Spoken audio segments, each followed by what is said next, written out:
truly meets that thing called life. Proud to be here with you. Cafe Kubal, 3501 James Street, 324 West Water Street, 401 South Salina Street. And you can also find them and those are all in Syracuse. You can find them on the corner of Route 11 and Taft Road at Sweetheart Corners in North Syracuse. And of course, you could find them on 343 Fayette Street in Manlius, New York. And for those of you out of town that want that flavor, you can go to cafekubal.com. Awesome show set up for you today. As you know, every Wednesday we start off the broadcast with Dolphin Time, and every first and third Wednesday of each month it is AD and DT, featuring Athletics Director Bob Beretta and myself, Dan Tortora, aka DT, to speak with you on all things Lemoyne. And we have an awesome Phins Phrenzy Fan Event, say that 10 times fast, coming up for you here this Saturday, February 4th, in a men's and women's basketball doubleheader. So very excited about that. Bob will be joining me in just a second to speak on that and more. Katie Kolinski will be joining me around 9:30 a.m. Eastern Time to speak on Lafayette women's basketball, as well as Cuse Hoops and basketball in general, as a good friend of mine comes back onto the show, and I'm very happy to have her as always. And then we'll celebrate in an all-new Bobcat Buzz at 10:30 a.m. Eastern Time. Shawn Peake will be joining me for the inaugural schedule release of the baseball team in their first ever season at Bryant Stratton College of Syracuse. So, with all that being said, always happy to be here with you on Wake Up Call with Dan Tortora, where sports meets that thing called life, and always looking forward to having you here on the show every single week. I thank you all for navigating with me through a very adventurous sixth season that I've had, but I thank you all for being a part of, like I said, navigating through this and helping me along the way. So much appreciation and much respect for that. Bob Beretta is here with us, pardon me, on Wake Up Call with Dan Tortora, where sports meets that thing called life. And happy to have Bob here as always. Bob, how you doing? I'm doing excellent, Dan. How are you doing? I hope you're feeling better. Yeah, Bob, it's like I told you off the air, I feel like I haven't seen you in a year, because normally you and I are together, once a week, every couple weeks, if not every week. And so it's been very difficult to be kind of on house arrest outside of going to get Gatorade and medicine, pretty much. Well, it's pointed in the right direction. You're coming out on the other end of it. So we hope to get you back to full strength, but certainly appreciate you playing sick here, playing on the DL, the IR, all those things. So Yeah. appreciate you fighting through. Yeah, it's definitely been an adventure, and it's not fun by any stretch of the imagination, but I'm happy to be here, happy to have you picture in picture, and we've had a lot of great things to talk about over the last couple years, Bob, and one of the things that we got to do together over the last season was the Phins Phrenzy Outside with the women's and men's soccer doubleheader.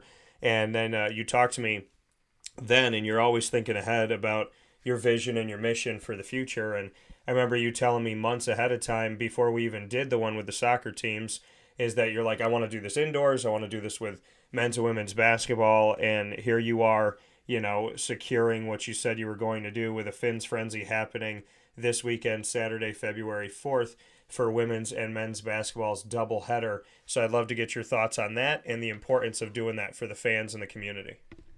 Yeah, no, absolutely, Dan. First of all, hey, it's a busy day. We have Happy Groundhog Day today, right? It's the first day of Black History Month, very important. It's National Girls, Women in Sports Day, which we're going to celebrate a little bit tonight at our basketball doubleheader against the Delphi. And it's also, right, it's become an annual rite of passage. It's Happy Tom Brady Retirement Day. I just read that Tom Brady officially announced his retirement for real earlier this hour or last hour. So all those things going on, but really the most important on our radar is our Phins Phrenzy on Saturday. And that's going to be an awful lot of fun. I'm proud of the work that the staff has put in to really try to make this a special event. We've held Phins Phrenzies here at Lemoyne pre-COVID, prior to my arrival. So this is not a new concept. I can't claim that. But we've taken a different spin on things. And we've talked so many times about being the community institution here in Central New York. And we are so invested in the community. And we're trying to involve the community in all that we do. We have a group tonight coming over from the YOP. And they're going to come over tonight. And then we're going to host them for the basketball games. And then Saturday, we're bringing the Baldwinsville Band in, 100 member strong band. They're going to come in and rip the roof off of Ted Grant Court for us. And we have the Holy Cross youth basketball teams playing at half times of the games. And of course, our Phins Phrenzy, we have promotions for our students throughout the day. We're doing a tease for threes where every time a Moyne player, men's and women's, makes a three-pointer, we'll throw T-shirts into the crowd. There's going to be student giveaways, student discounts on food at the concession stand. And we have our dance team and cheer teams performing. So just a whole lot of things going on Saturday. I think it's a great opportunity to come out and experience college basketball at a very granular level. You come into our facility and sit real close to the court and really enjoy a college atmosphere. And it'll be two really important contests for both basketball teams. Our women, Dan, have won 10 of 11. They're on a 5-game winning streak.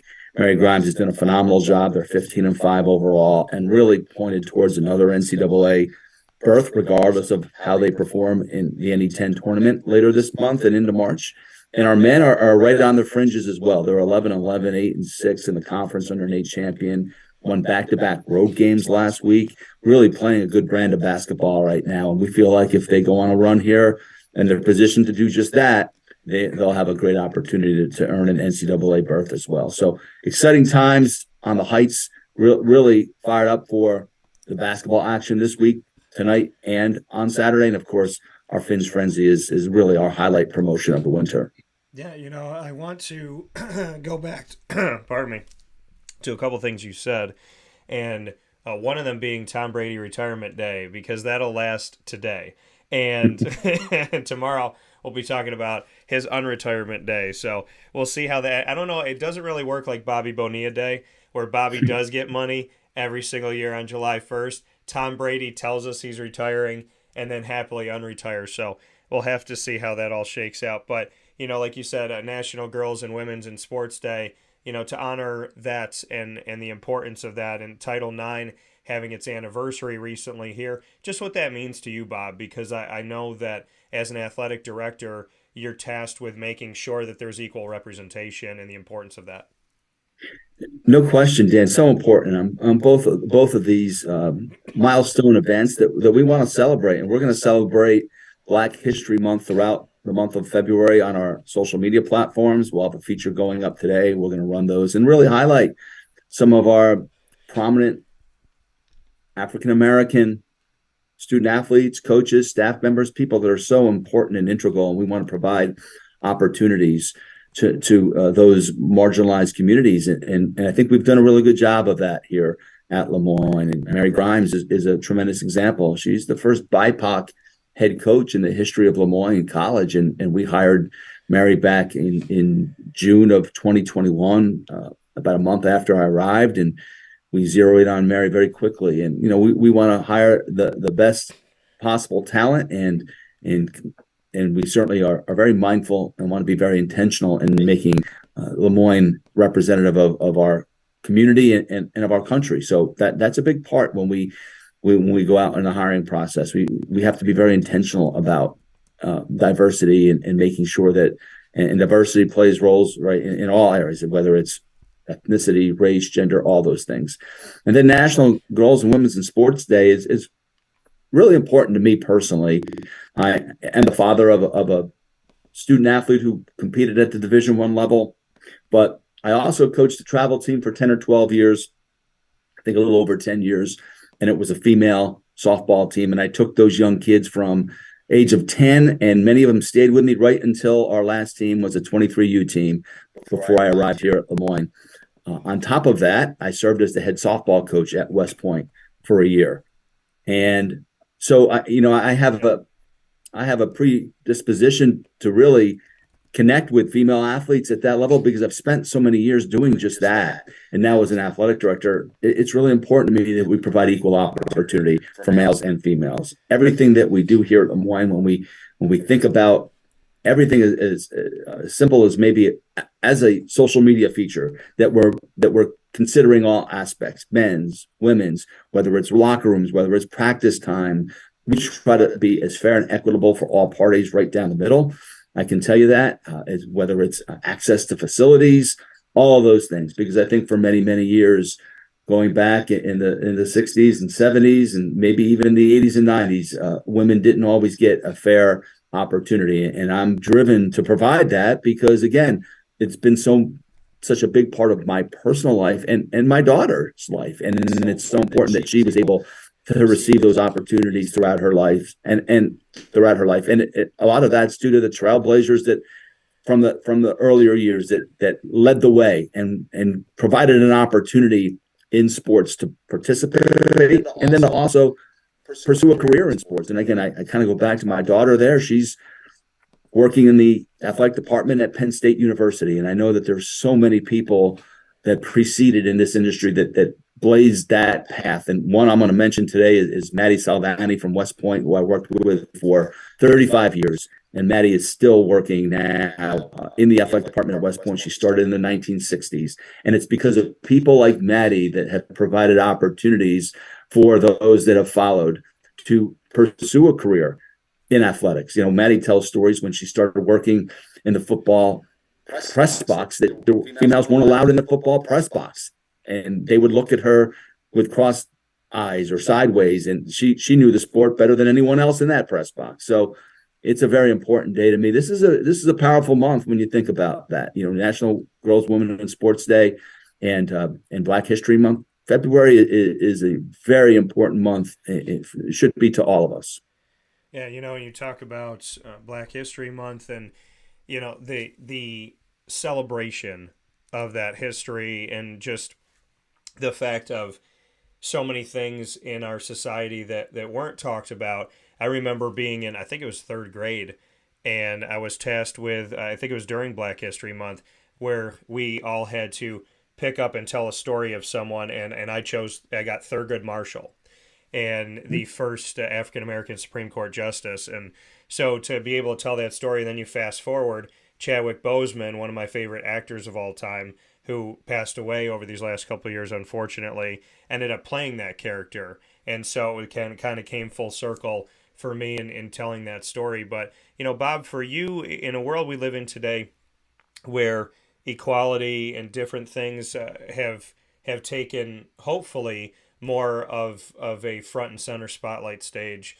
And so we look at taking care of women better and taking care of minorities and people that have not been always put in the spotlight or respected. How do you balance it all? Because white, black, blue, brown, you know, male, female, whatever it may be, there's a need for me in society to make sure by building up one group of people, you're not taking away another group. So, and I don't like grouping people in general. I treat people as people. If you looked at my friend base and the different backgrounds, nationalities, sexual orientations, colors, religions, they're all over the place and not on purpose. It's just, you know, you become friends with good people. And I'm a firm believer that if you're open to getting to know people, your friend group typically is going to look like every color of the rainbow, because if you're open to the world will kind of, you know, reflect in the people you surround yourself with. So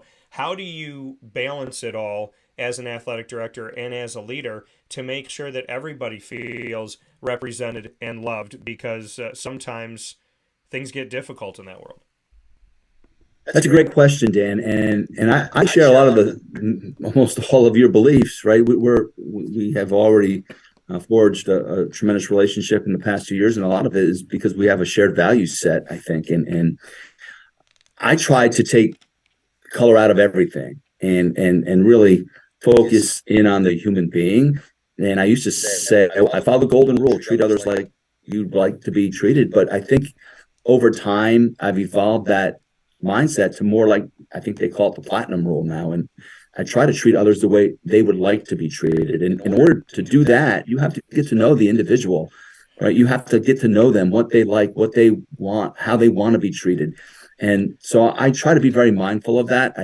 I know that it's been a tremendous opportunity here for me at Moyne to get to see the different sides of folks, and whether they're white folks or people of marginalized ethnicities, and really gets to know them a little bit, know their background, and then you're better able to execute on thought processes, on policies, on really how you treat people. So there is that balance. I try to treat everyone equally, but then I am very sensitive to those that have been marginalized, and sometimes those folks, there's times where you need to provide a little extra opportunity that they haven't gotten in the past, because they have been marginalized, and at some point their voices haven't been heard. And we want to provide a platform to amplify those messages where they're comfortable. And the comfort level, I think, is really important. I think that one thing I've learned is, there's this the part about white privilege, and we've had things that it's not so much that you've given these unbelievable opportunities over others. It's that maybe some of the marginalized folks haven't even received the same opportunities as you have as a white person in this country. So it's very important. I think it's something we have to work on. I have to work on it personally every day. I think as an institution, Moyne College has to work on it every day. I think as an athletic department, we have to work on it every day. I think it's about being intentional, but at the bare essence of it all, at the core value, it's treating people the way they would want to be treated, I think.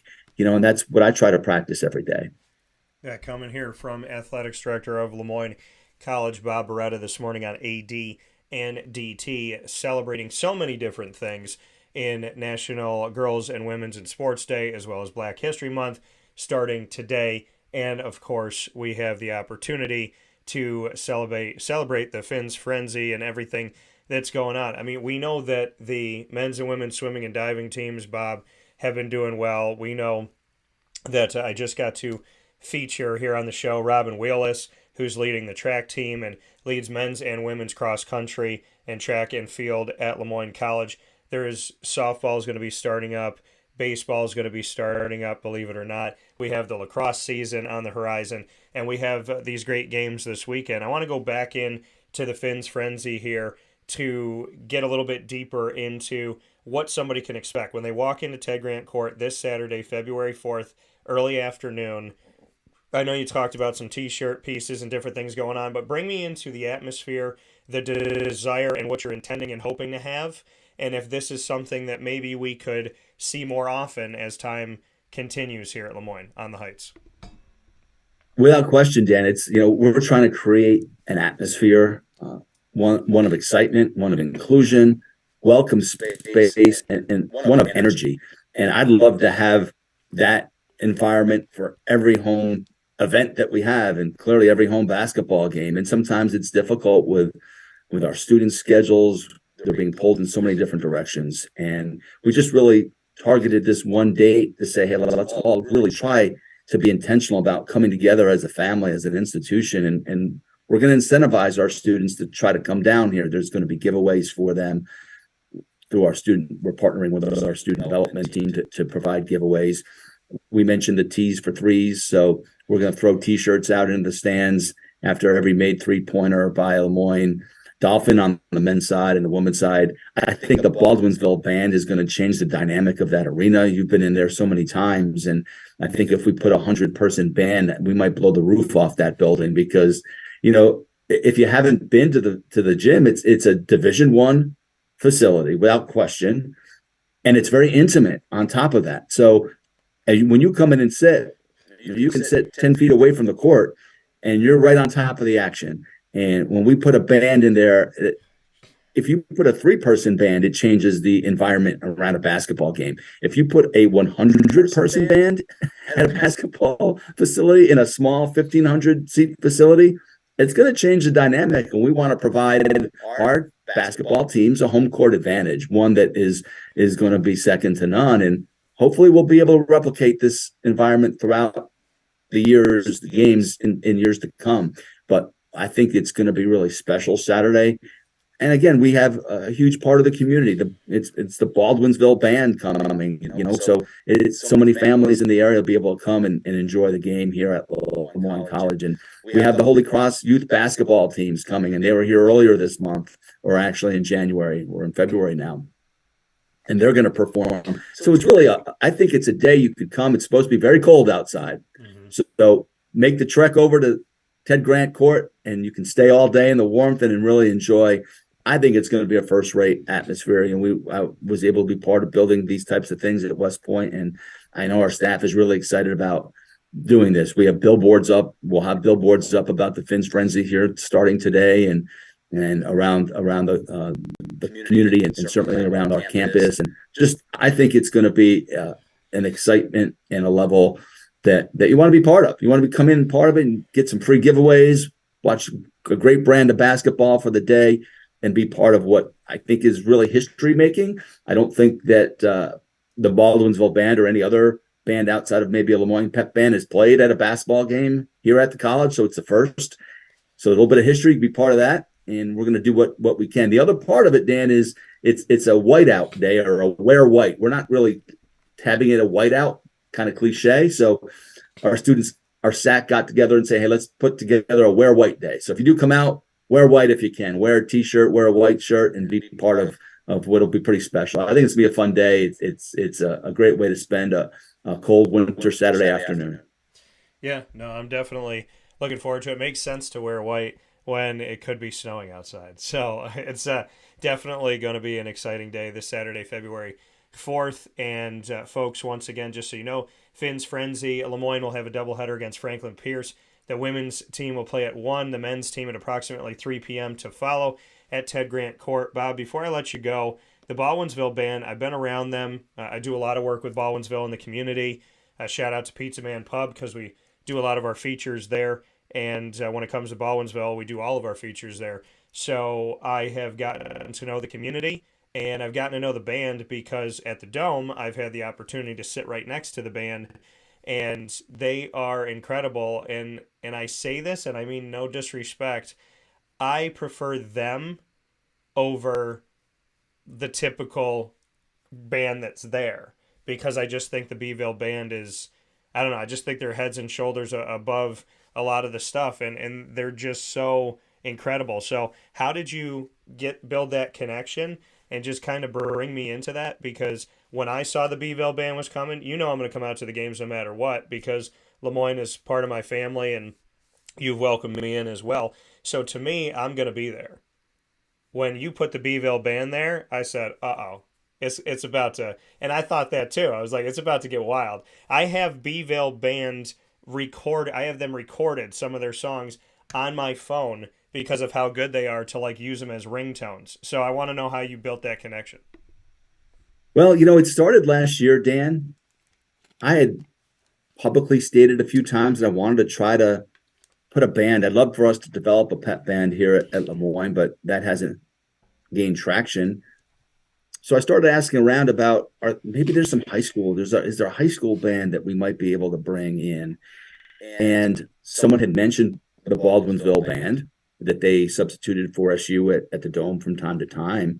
And then by sheer coincidence, their leader, Casey Vennerson, contacted me last winter and said, hey, any opportunities you might have of coming over? And so we were on kind of the same wavelength, and we were set to bring the Beeville band here last year on 2 occasions in February, but COVID was still raging at that time. Mm-hmm.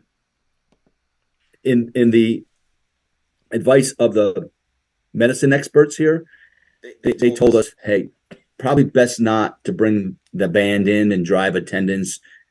We're fortunate to even be playing home games here, so let's not push the envelope. So we tabled it, and then Casey and I spoke again this summer and back in the fall, and we zeroed in on a couple of days. They were actually going to come again on the 18th, but a conflict has arisen, so they won't be able to join us again on the 18th. But hopefully in the future, we'll be able to bring them multiple times.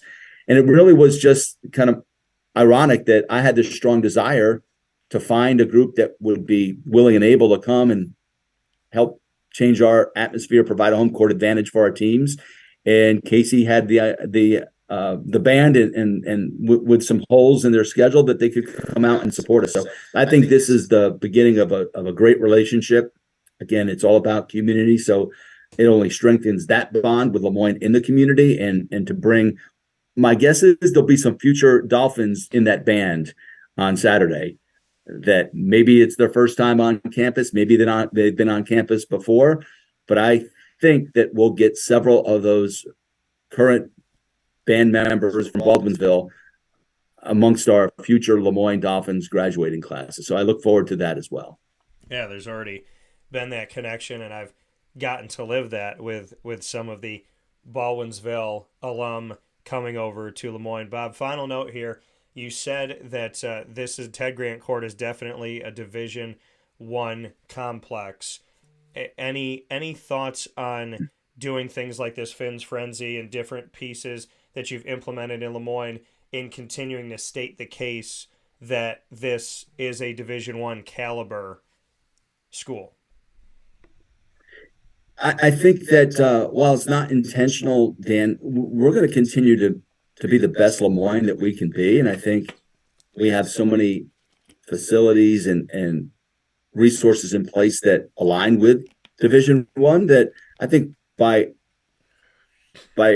our staff working as hard as they are and continuing to be the best that we can, maybe exploring new areas, some new thoughts, it only makes Lemoyne more appealing to a Division I conference. It's been quiet on that front. I can tell you that nationally, there really hasn't been movement since the NCAA convention in January. I still expect there to be some activity in that space within the next 6 weeks. Hasn't happened yet, but candidly, we're focused right now on being the best Division II program we can be and the best member of the NE10 conference, and whatever might come about down the road we would welcome the opportunity to have those conversations without question.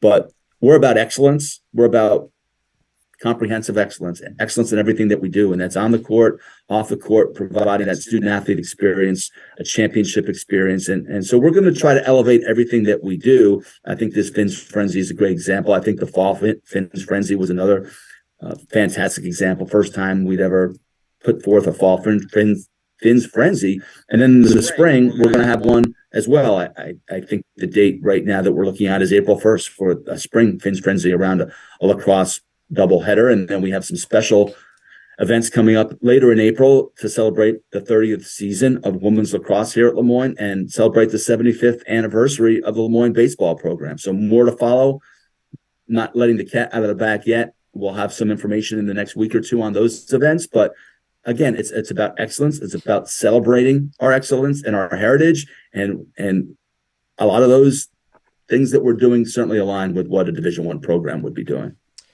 Coming from the athletic director at Lemoyne College, Bob Beretta, and AD and DT. Bob, as always, I appreciate it.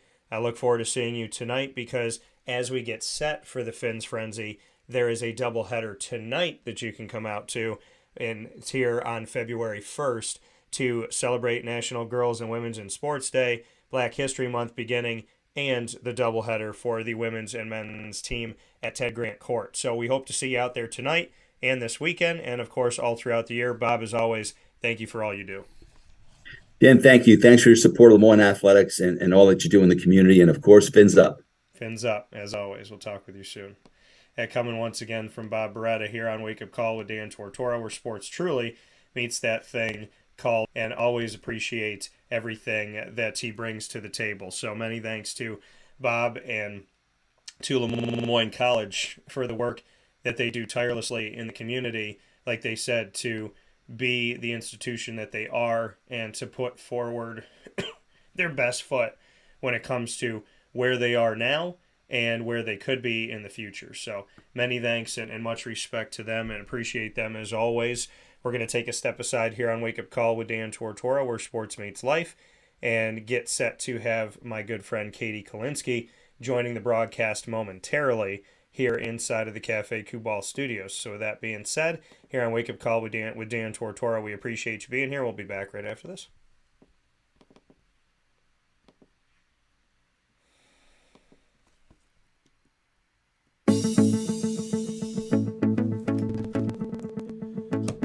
Avicoli's, located on the corner of Route 57 and Wetzel Road in Liverpool, New York, has been your trusted neighbor for decades. Located just steps from Liverpool High School, we're happy to have the Liverpool Warriors on-site, on-location broadcast at Avicoli's through Wake Up Call with Dan Tortora every single month, featuring student-athletes, coaches, and administration throughout the year from Liverpool High School. Head out to Avicoli's today on the corner of Route 57 and Wetzel Road in Liverpool, New York, open Tuesday through Sunday for lunch, dinner, and drinks. We'd love to see you out there, and of course, you can call them at 315-622-5100 for takeout, delivery, and catering. That's 315-622-5100, and also find them on myavicolis.com. That's myavicollis.com.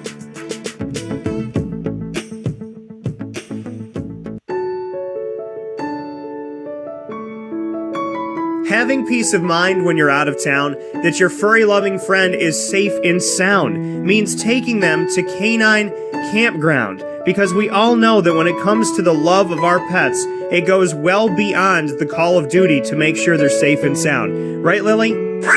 So take a ride to 242 Johnson Street in East Syracuse, New York, and see Canine Campground and where your dog will be staying, in the classic cabin, the executive cabin, the grand cabin, or of course the luxury cabin, because if you know Lily, you know she loves luxury. Now you don't have to wait to the last minute to find a family member or a friend that'll take your dog for a few days.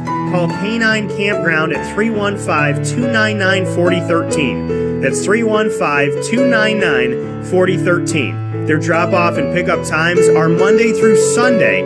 Check K9campground.com for more information. That's the letter K, the number 9, and campground spelled with a K.com. K9campground.com. When you're going out of town, bring your dog to Canine Campground.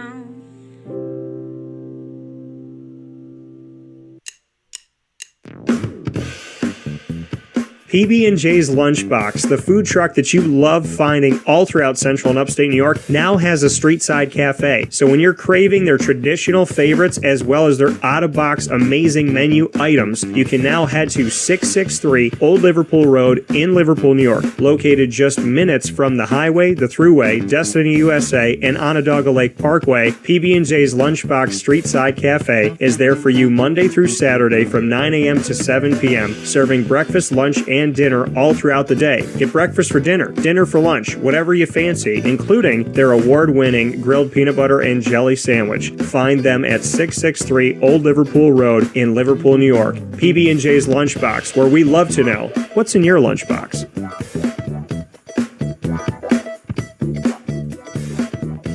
This is a special message from 317 at Montgomery restaurant owner Joel Carpenter. Open Tuesday through Saturday for your dining pleasure on 317 Montgomery Street in Syracuse, New York. We wanted to be a part of the resurgence of Syracuse. We saw a lot of money being put into bringing people back downtown and thought that, we'd like to be a part of that.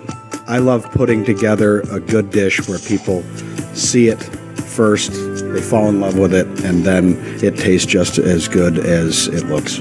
We want to provide the best food in Syracuse that we possibly can, and we want you to leave here talking to your family, your friends about what you had to eat first and foremost, but also our service, and to walk out feeling like you're part of our family. I work out in the front of the house a lot, and I love walking to every single table, asking them how everything is, and people looking at me and smiling and saying, this is the most amazing short rib I've ever had. This is the most amazing filet I've ever had. And Donna is great. Sarah's amazing. Thank you for coming over and talking to us. And then them just being truly happy for the experience that they've gotten. 317 at Montgomery Restaurant, part of the fabric of downtown Syracuse, located on 317 Montgomery Street in Syracuse, New York. Open Tuesday through Saturday for a unique and memorable dining experience.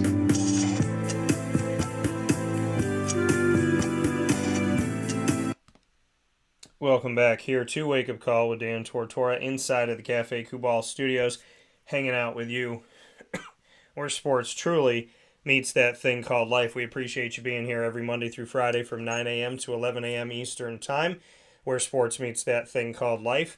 And always thank you for supporting local and supporting our community here in Central and Upstate New York. Of course, inside of the Cafe Kubal studios, you can get to Cafe Kubal on 3501 James Street, 324 West Water Street, 401 South Salina Street, all in Syracuse. You can also get them on the corner of Route 11 and Taft Road at Sweetheart Corners, and you can get them on 343 Fayette Street in Manlius. So however you're getting out to Cafe Kubal, let them know that Wake Up Call sent you, and we appreciate you heading out there. With that being said, inside of MonPazPopcorn.com's What's Poppin', my second guest of the day needs no introduction, but I'm going to give her one anyways. Katie Kolinski here on the broadcast at Lafayette Leopards women's basketball assistant coach. She worked with Syracuse for 7 seasons on the men's basketball staff. She is an incredible friend, mom, and overall human being. Kaya Bean is better off because she has Miss Katie Kolinski in her life. So, like I said, she needs no introduction. Y'all should know who she is, but if you don't, there's a little bit of background on a great mom, great friend, great person, and a great coach, and somebody that you root for. So with that being said, let's bring her in. Miss Kolinski, how are you? Dan, you're always too kind, but I always appreciate the words.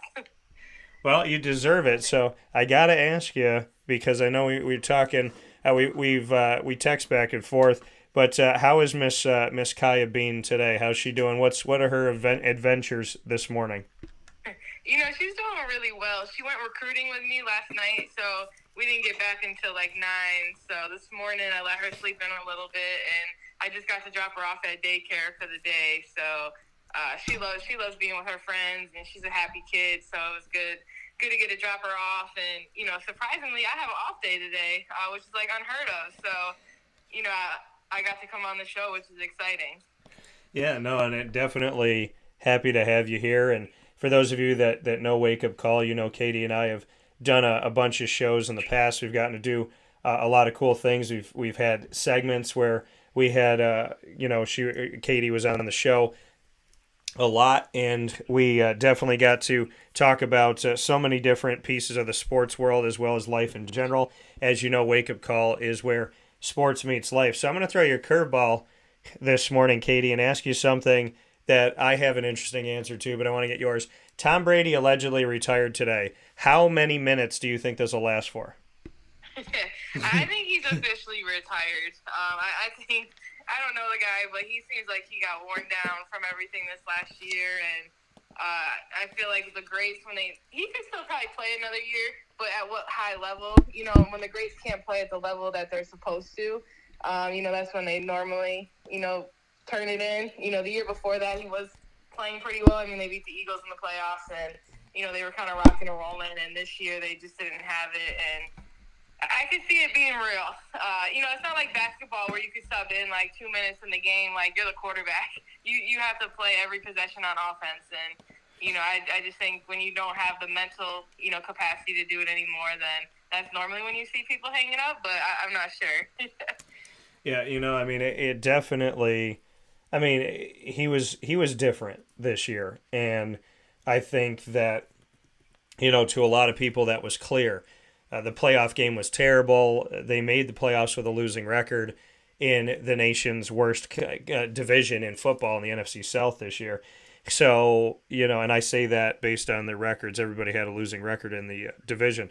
So, yeah, he says he's done, and we think that he is. Now Bill Belichick said he's coming back. I thought this was hilarious that he said he was coming back to coach another year, and I was like, did anybody think he wasn't? It's kind of like Jim Boeheim announcing every year, like, I'm going to come back. It's like, Jim's going to be here, and let's discuss this, because Katie, cut and paste from our conversations we had probably 3 years ago. The question I get asked when it comes to Syracuse fans, or fans in general, the question I've been asked as a broadcaster more times in the last few years than probably any other question I've ever received is, when is Jim Boeheim going to leave? When is he done? When is he retiring? When is he wrapping it up? when he told the NCAA he was going to retire, which I thought was a very silly and funny joke, which obviously it was. When he said, "Hey, I'm going to be done," I still had people saying, "Do you think he's going to be done? Is he going to be done? Are you sure he's going to be done?" I get this every other day, every week, sometimes daily. When do you think Jim Boeheim is going to leave? So how do you address that? And what do you have for the fans this morning that are desperate for Jim Boeheim to retire? Well, I think a couple of things. I think, even when it was like Roy and them and Coach K, like people weren't asking that to them every day. Like people weren't talking about it every day. Jim Boeheim is a basketball coach, right? And that is his job. And it doesn't matter when he's going to retire. I'm sure they have a plan in place whenever that is, but he made Syracuse basketball. It's Jim Boeheim. Are they on top of the ACC this year? No. Are they in the bottom of the ACC this year? No. And they have a lot of young pieces on this team, and they're really building something. And you can see what they're building with their young pieces. You knew this was going to be a little bit more of a rebuild year, and I know fans don't want to hear that, but at least our rebuild year is still pretty good and compared to, other ACC teams that are barely winning basketball games, and they've been in every game.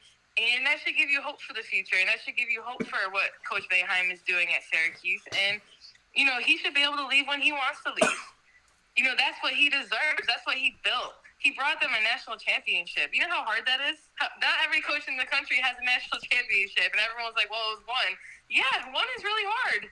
And it probably would have been a couple more, if one or two things didn't go other ways. And, you got to respect what he's doing. And, schools like Duke and, Kentucky, they're doing it with 5 stars every single year, and he builds it. And, one thing people have to realize with college basketball right now, normally the guys that transferred a couple years ago, Kadari, Woody Newton, even, what's his name, who went to Oregon, Guerrier, they normally those would be the guys that would stick together and you would just build it up, and that would be a national championship team because the skill development and the development they do at Syracuse and the development Coach Boeheim does, you're going to equal a pretty good team. It's like the Chris Josephs of the world that didn't play a lot freshman year, like James Sutherland's of the world, even like Dion didn't start, and it's like those guys just trusted the process and they stuck together, and you had these teams that stuck together, and now you have the transfer portal where people are just leaving after their first year. And then they realize they're in the same situation they are at their next school. Why? Because it's the work. It's the everyday work that you still have to look in the mirror and do. And, so you had a couple of years where now you got to kind of get used to the new transfer portal. And now that you're getting used to the new transfer portal, we got a solid foundation of freshmen in there. And, we're getting 4-star 24 recruits now. And, I know there's some 5 stars that are probably going to end up coming too. And now you're really building this thing back up. But you got to trust that process as fans, and it is a process, and it's a new landscape of college basketball, and you got to have that patience, and I think Syracuse and Coach Boeheim are navigating it in a really good way. And when he wants to go, he's going to go, and whenever that may be, but he has that authority, he has that, he's allowed to do that. He's Jim Boeheim, and I think people realize, too, it's not always greener on the other side. It's not going to be easy for whoever comes in and takes that spot. It's a legacy that Coach Boeheim built. It's like Duke right now. They're not winning all the games they used to win. You know how hard it is to follow Coach K's footsteps? But people aren't ready for that either, So I think people need to just kind of calm down a little bit, let the process work itself out, and that's what athletics and sports is. Sorry, that was long-winded, but, my loyalty to Coach Boeheim and, Syracuse basketball. No, I feel that. And listen, I tell people this all the time, and I can't express how many times I've said this on the show. I said, do I agree with everything that pardon me, being sick is so much fun. Do I agree with everything that Jim Boeheim has done? No. Do I agree that you should run one defense an entire game? No. But do I respect the man? Absolutely. Absolutely, I respect him. If I were in his shoes, I would probably run multiple defense. Not probably. I would run multiple defenses. I would do things differently as a coach. I'm a student of the game. I played my whole life. And, I love this game of basketball. So there's certain things that I would do differently, but it doesn't mean I don't respect him. It doesn't mean I don't appreciate him. And him and I have had, I would like to think, a very good relationship over the last decade plus. You know, in this last press conference, I said after the press conference, oh, I was the only person he didn't yell at today. So, like, but, you know, I mean, him and I have been able to talk about a lot of different things. I feel like I've learned his behavior. I feel like I've learned his personality. And you kind of, I mean, my dad said to me a long time ago, we were watching somebody interview Jim Boeheim, and this is like, I might have been in high school still, and my dad said, watch this interview. He said, Jim is really teaching you how to interview him, like he's showing you how to do it, and these people just they're not doing it. They're not listening to him. They're not paying attention. Like, he's right there showing you, like, these are the topics I want to talk about. This is what I want to get into. Because every year I have some idiot, I don't want to call him a fan. Let's just call him an idiot. And I have some, because I don't want to give them the respect of saying they're a fan. But some idiot will get in touch with me and say, why don't you ask Jim Boeheim why he doesn't play other defenses? Why don't you ask, like, the hard-hitting questions? I was like, what's a hard-hitting question? I talked to him about his players. I talked to him about the game. I'll talk to him about maybe a sequence. I talked to him about things that he addresses, builds upon, and a lot of times when I've asked him a question, he'll answer multiple questions in the one question that I asked, where he'll give me so much meat in the sandwich when I only ask for a couple slices. But I feel like people constantly, you know, why do you want me to fight with Boeheim? You want to fight with Boeheim? Then come to the press conference, ask an idiotic question, and fight with him yourself. But I feel like there's people out there in this world, Katie, that love to see him get angry, love to see him fight. I said before we went into the post-game press conference a couple days ago, I looked at my buddy and I said, guarantee you somebody asked about Benny Williams. Guaranteed, without question. And it was the first question that was asked. And Jim's response was, really? This is the question you're going to ask me about the guy that didn't play? Here we are, 2 seconds off of a game, and you want to talk about the guy who wasn't on the floor. I mean, you learn over the years who Jim Boeheim is and what he's really not going to address. And I feel like, and I'd love to get your thoughts on this, but I feel like, you know, because people get on me, they get on him, they get on the players, but now they get on the broadcasters like, we want you to ask the idiotic questions that we want to ask. And I'm like, no, get yourself a credential, come here and ask a stupid question yourself. Yeah, I mean, I think to Coach Boeheim's point, it's like, man, our guys just played a great game against Virginia. We went down to the wire. The number 6 team in the country, you know, and I want to talk about our players and what they did today, and I want to talk about that. And the first thing you asked me is about Benny, who I already said prior that I was going to tell you why he was not here today. It was already stated ahead of time. So clearly he was going to talk about it, but it's like, why not give credit first to the players that just played a great game and had a good shot of winning the game towards the end if a couple plays went a different way. And I think, too, like, I read the Facebook stuff and I'm, you know, the Twitter stuff. And, you know, fans were talking about Tony Bennett, you know, doubling inside when we throw the ball in the post. And what they don't realize is, like, that is their defense, right? They've always doubled the post. It doesn't matter who Syracuse had in the post. That's their defense. They're going to hedge ball screens. That's their defense. They're a gap defensive team. That's their defense. You know, but people don't talk about that stuff. And I'm like, yeah, they did double Jesse because that's their defense. Watch any game in the ACC they play all year. They're going to double the ball inside because they don't want to give you an easy 2 points. You know, and it's not that, oh, well, he just made all these adjustments. It's like, actually, Syracuse made a lot of adjustments because if you remember of the past when Syracuse would play Virginia, it was really hard for Syracuse to score. Some of the games were in the 40s. Why?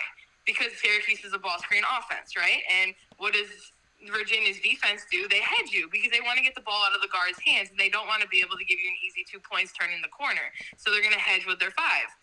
So what does Jim Boeheim do in the game, which I thought was brilliant? They started working through Jesse. Because you work through Jesse, they're going to double, which Virginia does. That's a very scouted thing.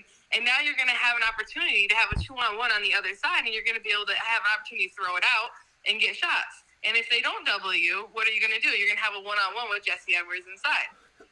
So I thought it was brilliant what Syracuse game plan was against Virginia, because instead of just throwing Syracuse in a ton of ball screens that you know isn't going to go anywhere with their hedges, we're going to play it differently. But no one's talking about that in Jim Boeheim's and the Syracuse staff's plan against Virginia. Everyone's just talking about the other stuff what Virginia did. And I watched the game through that lens. I don't hear many fans that have all these answers for Coach Boeheim, how to coach and how to do this and that. I don't hear them talking through this lens. Yeah, well, and that's the thing, is that it's frustrating for me because, you get to the point where it's almost laughable. Joe Girard has a good game, and so many people are silent after the game. The so-called fans, they're totally silent, and they have nothing to say. So it got to the point where after the last game that he had a really good game, I put out there, I was like, wow, I wonder what everybody's going to say today. And I asked Joe about it. I said, because I dealt with Trevor taking a lot of heat, and that affected me because, these guys aren't football players or basketball players to me. They become friends. And so, we've had over 3,000 people on the show, and a lot, you build friendships with those people. It's not just transactional. I think a lot of people treat life as transactional, and I don't. And so, I get to know these guys, and I've gotten to know Joe, and I saw Trevor go through a lot of hell and get booed by his own fan base, which I think is insane. And with Joe, I said to Joe, how do you handle it? And Joe said to me this season, he smiled and he said, they told me not to read it. And normally I don't. But he said, sometimes I read it just for a good laugh. And I told him, I said, keep your head up, man. Keep being like that. Keep responding to adversity like that, because it is hard. But I guess the thing that's difficult for me is, like, this is my hometown, right? Syracuse is my hometown. I've grown up around this team. I've watched Syracuse my entire life, and Bleeding Orange and all that. And so getting to see Syracuse my entire life and be around it for 37 plus years, it's hard for me to understand a fan base where some people will be frustrated, but they love you, and other people have pitchforks and torches outside of your house every other Tuesday. And, it's like they want to they want to run Jim Boeheim out of town. They want to run Joe Girard out of town. They want to get rid of Jesse. They want to get rid of Benny. And it's just, to me, it's so crazy. And everybody's looking for that lightning rod, right? It's like, if you found out that Benny was going to leave the team, like, let's say that's the case, right? You find out Benny's going to leave the team. You build it up, build it up, build it up, build it up, build it up. The media builds it up. The fans build it up. Everybody goes crazy. Where's Benny? Oh, my God, Benny. Jim, why don't you tell us about Benny? And then once it's over, if he does leave, it's like 2 seconds of people going, oh, okay. And then they go on to the next thing. And then it's back to, like, why does Jim Boeheim play a 2-3 zone? I don't understand what I guess what I'm trying to say is, I don't understand the necessity for negativity, is what I'm trying to say. And you spent almost a decade within the program, so you know it firsthand, and you've been in the Dome while the team's gotten booed by their own fan base. I don't get the necessity for negativity. It doesn't make sense to me. Yeah, I think, too, just, like, putting positive stuff out there, especially to the guys, I think that's always helpful. Even when I was there, Roberson caught a lot of heat even from fans and, things like that. And, I was always positive with Roberson, and he ended up helping us go to a Final Four. But if you can just keep putting that positivity in them, like, every single day I just speak positivity. Like, oh, what about this, Katie? Like, oh, I heard that. Like, nah, it's all good, Rob. Like, we good. Like, you just got to keep putting the work in. You got to keep fighting. You got to keep a clear head. You got to stay neutral in your mind. And, I think if we could put more positivity in a lot of these kids and a lot of these situations, I think you get positive results. Obviously they didn't finish the game against Virginia, and that's, a couple games now recently, Miami, that they're not finishing the game, but, just like, hey, like, next game you're going to be able to finish it. Like, next game you're going to be able to figure this stuff out. They're young. They're learning through all of these processes, and like I keep saying, it's leading into next year. Do I get frustrated when I'm watching the games and, a couple of the young guys are missing key rebounds at the end of the game on the free throw line?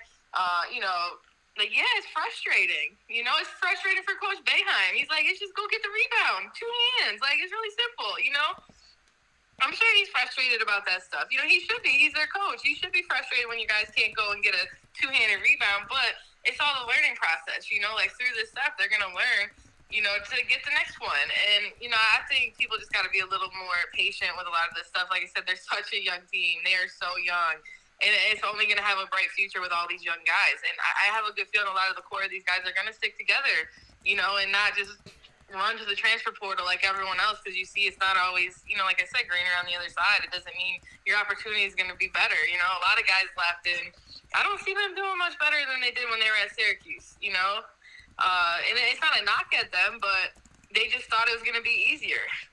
Yeah. And it's not. It's going to be the same. The work is the same. You can't outrun the work, and, I think people realize that once you go to a new opportunity and the minutes aren't there like you thought. You're not shooting threes like you thought you were going to be shooting them. Maybe Coach Boeheim knows what he's talking about a little bit. Maybe if you're not making your three-point shot in practice, maybe you shouldn't be shooting a lot of them in the game. It's not rocket science. They stat every practice. Every single practice is statted. You know exactly how you shot from the three-point line in practice, the two-point line in practice, free throw line in practice.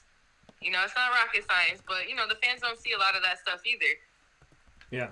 Coach Boeheim, he knows what he's doing. He's a very good coach. He's a Hall of Famer. You got to trust him. You got to trust his process, and you got to enjoy him while you have him.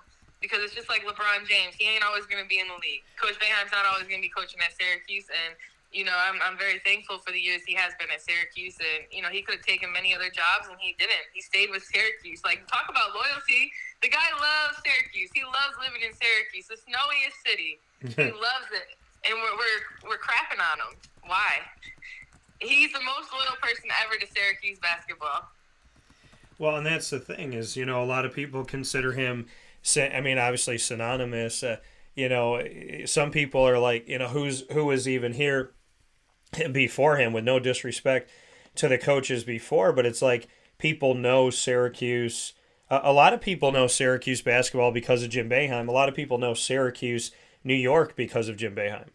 And, and that's the thing. And we just had a fan write in here and talk about how Coach could be nicer in the way he responds. And I agree with that, respect, kindness, empathy. I definitely agree with that.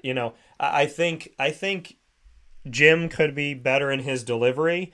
And I think, from being in the media room, I can honestly tell you that there has been moments where the media has baited him, pushed him, wanted him to lose his mind. And, I was there for the Bernie Fine stuff. I was there, I've been there in so many different situations where he's been asked questions where his demeanor and he's gonna flip out. And, the Benny thing, it was like, yeah, we want to know where Benny Williams is. But why do people want to know, Katie? Because it's dramatic, okay? The fans aren't asking where Benny is because they're worried about his health, safety, and well-being. The media is not asking about his health, safety, and well-being. More often than not, people just want dramatic, right? The flair for drama. Where's Benny? Where's Benny? Because it could have been, Benny could have been anybody. This is how I know that it wasn't about people caring about Benny. Because you can interchange Benny Williams with anybody. It could have been Kadir Copeland. It could have been Malik Brown. Could have been Joe Girard. Could have been Jesse Edwards. If somebody wasn't there in the building that day and there was no injury report, people would just want to interchangeably know where's the drama and, finding the dramatic. And that's the thing that is frustrating. So I can understand Jim Boeheim saying, why are you asking me about Benny when we just played this game against a top 6 team in the country? The other part of it, for the fans and the media, yeah, I want to know where Benny is. But the thing is if Benny's leaving the team, that's Benny's decision. If Benny's got stuff going on, that's Benny's decision. I spoke with Adrian Autry. Adrian's a good friend. Spoke with him on yesterday's show. He said Benny is dealing with a personal matter. Because it is a personal matter, I'm not going to talk about it because it's his matter. So, whatever's going on with Benny, I just pray he's okay, his family's okay, his loved ones are all right, that health, safety, and happiness is not the issue. Because Benny and I, like a lot of these guys and ladies on these programs, we built a good relationship. I've had fun with Benny. He's been very candid and very open with me, and I appreciate that. So, but I think, Katie, for me, it's like I want to come and watch a basketball game, and I don't like all the drama. And people say, well, Dan, you get more clicks. You get more clicks. if you got more people on there and you're talking about, Benny and this and that and I was like, yeah, but I care about the people. And at the end of the day, I'm there to watch a game. I'm a student of the game. I could sit with you as a coach and be talking with you and say, like, well, what about this? Or what if we change this? Like, I'm somebody that's watching an orchestra in my mind because basketball is a game that I love and it's a game that I've played most of my life. So, I mean, I don't know if I'm crazy, but I'm there to watch the game, Katie. And I feel like so many times when it comes to media and this stuff, it's like, let's find something wrong. Oh, the only thing that looks wrong today is Benny's not here. Instead of talking about the fact that Syracuse was within 5 points of Virginia, and when they played Virginia on the road, they almost beat them on the road. And it's like Tony Bennett's team every year, they don't rebuild, they reload. He's a great coach. They have a great team. They have a great system. They find players that fit their system, so they have great recruiting. And Syracuse hung with them this year. So I have the utmost respect for that. But I don't know. I mean, I guess I'm just not the guy that is sitting in the media room trying to find the one issue with the day. I don't know. Am I crazy for wanting to just watch the sport of basketball? No, I think it goes back to what I said. Like, when I hear these questions at the end of the game, and it goes back to, people have all these answers for Coach Boeheim, but no one's talking about basketball, what's really going on that court. It's never, like, no one, I want to hear an announcer or a reporter come to me and be like, Katie, do you know that Virginia's in the gap defense, and this is how you beat the gap defense? Or do you know why Syracuse has struggled to score in the past against their gap defense? And it's just like stuff like that, or, no one mentioned Coach Boeheim. You know what, Coach Boeheim, that was pretty good that you decided to throw the ball into Jesse and play out at him through Virginia, because that takes away what they're trying to do on the defensive end. No one has mentioned that, though. And that's what I mean. Like, if you're going to be a reporter and you're going to report this stuff and, you're so worried about the drama, at least talk about the game and what really happened in the game and the back and forth and how it happened and how they defended us. And, they took the double team off at the end, but why did they take the double team off at the end? Because it wasn't in their trapping area. Their trapping area is probably the block or lower block. Jesse caught the ball farther out.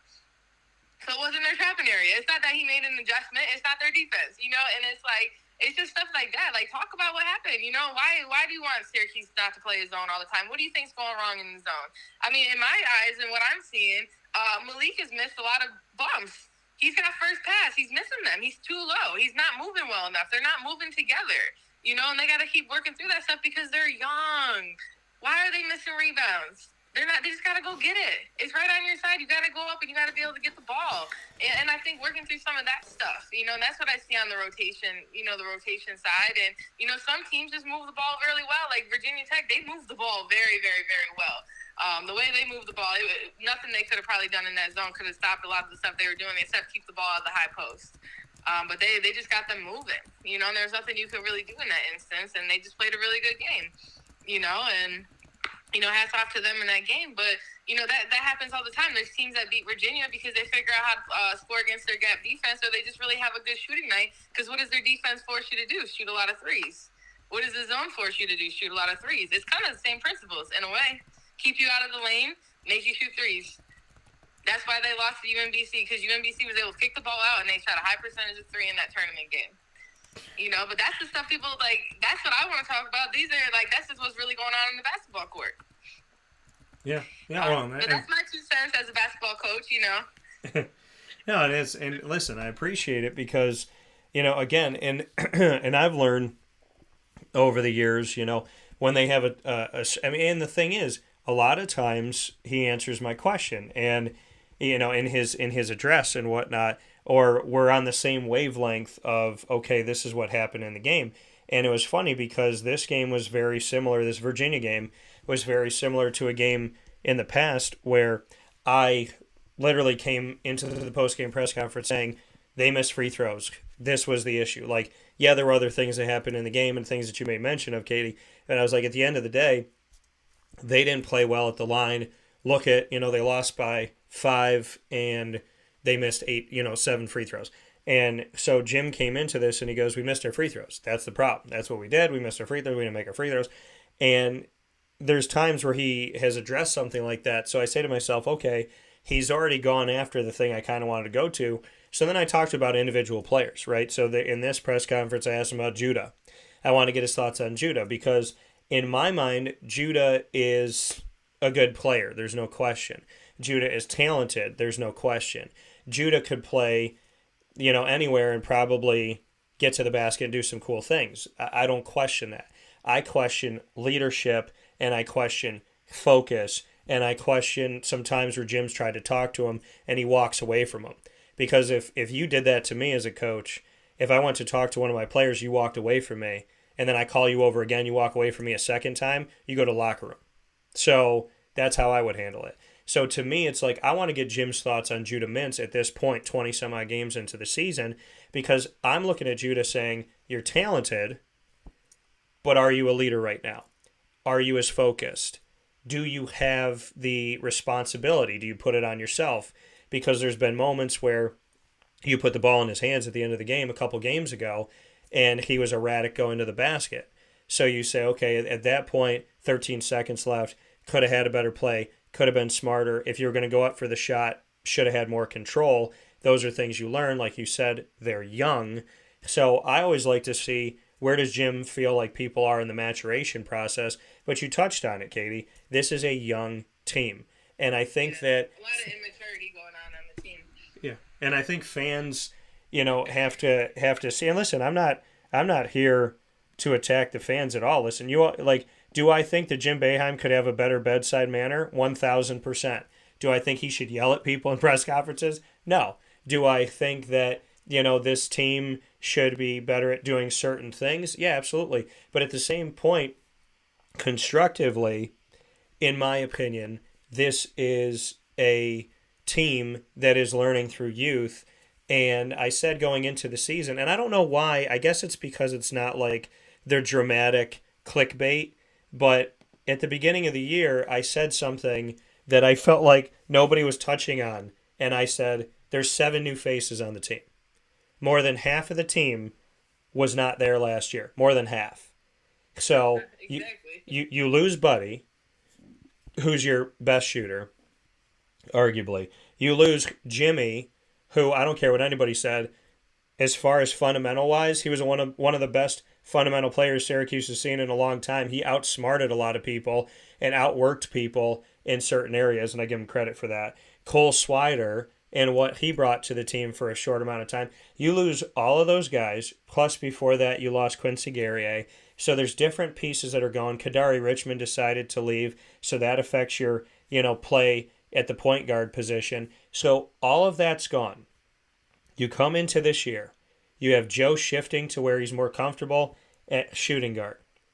You have Judah coming in, who's new. Quadir coming in, who's new. Malik coming in, who's new. Munir Hema transferring in, who's new. You got Jesse coming off of an injury.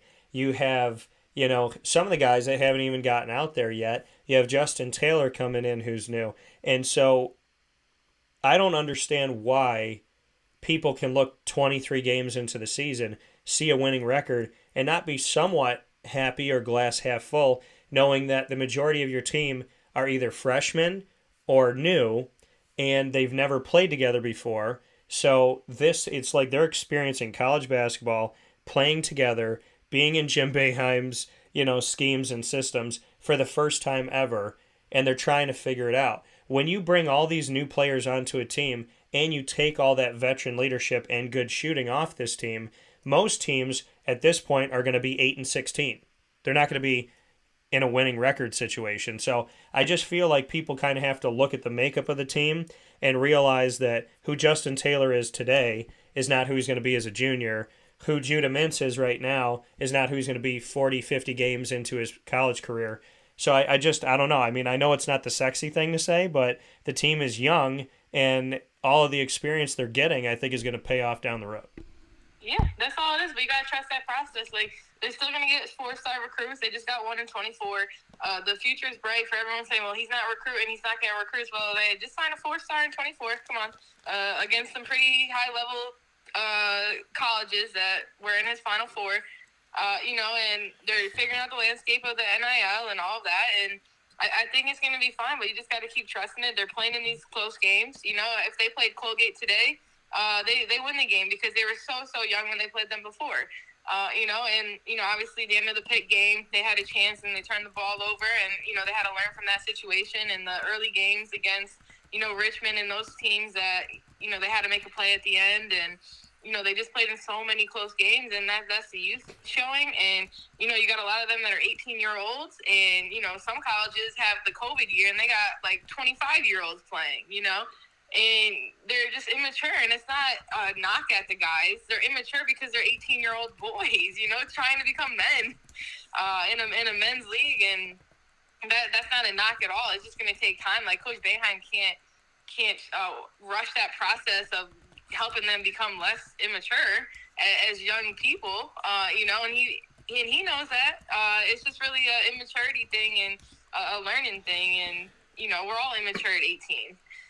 That's what I mean. They're very young. They're young, and they got Joe and Jesse, and I don't see – Jesse doesn't really seem like the vocal type. He just seems like a quiet leader, and, I could see Joe being a little bit more fierce of a leader, but it's still, it's hard when you're leading a lot of young guys, and they're doing the best they can, and they're still in every game, and they're still fighting. They didn't lose their fight after Virginia Tech, which they could have, and they probably should have beat Virginia, in my opinion, and it was a fun game, and I hope these Syracuse fans keep showing up for them. Keep being fans, keep cheering them on, keep instilling confidence in these guys, because this is going to be the team next year for the most part. So I hope they can keep, instilling that confidence and keep showing up, because win or lose, if you're a fan, you're going to show up no matter what. And I hope they keep showing up, because the energy in the dome for Virginia was pretty cool, and the guys deserve that every game. That's my 2 cents on the program right now.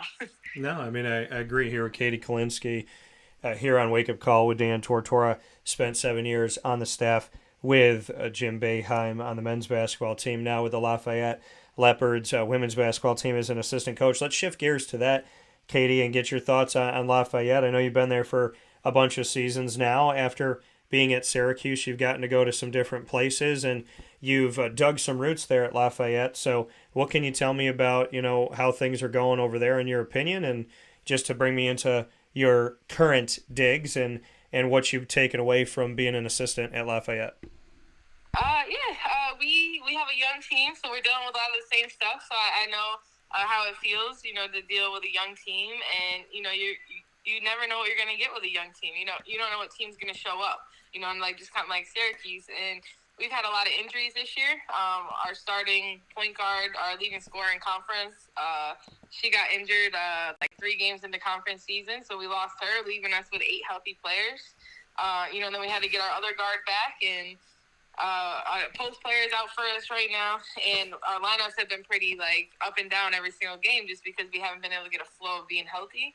And that's how our non-conference was too. Our starting center was out 5 games in non-conference, and the girls they're fighting, and they're putting it together right now with only 8 healthy bodies, and we're actually on a 4-game winning streak in conference. So we beat our rival Lehigh. That's a huge game here at Lafayette. They're 20 minutes away from us here in the Lehigh Valley. We beat Colgate, on Saturday, which was a big game for us. We were both tied in the standings at 4-4.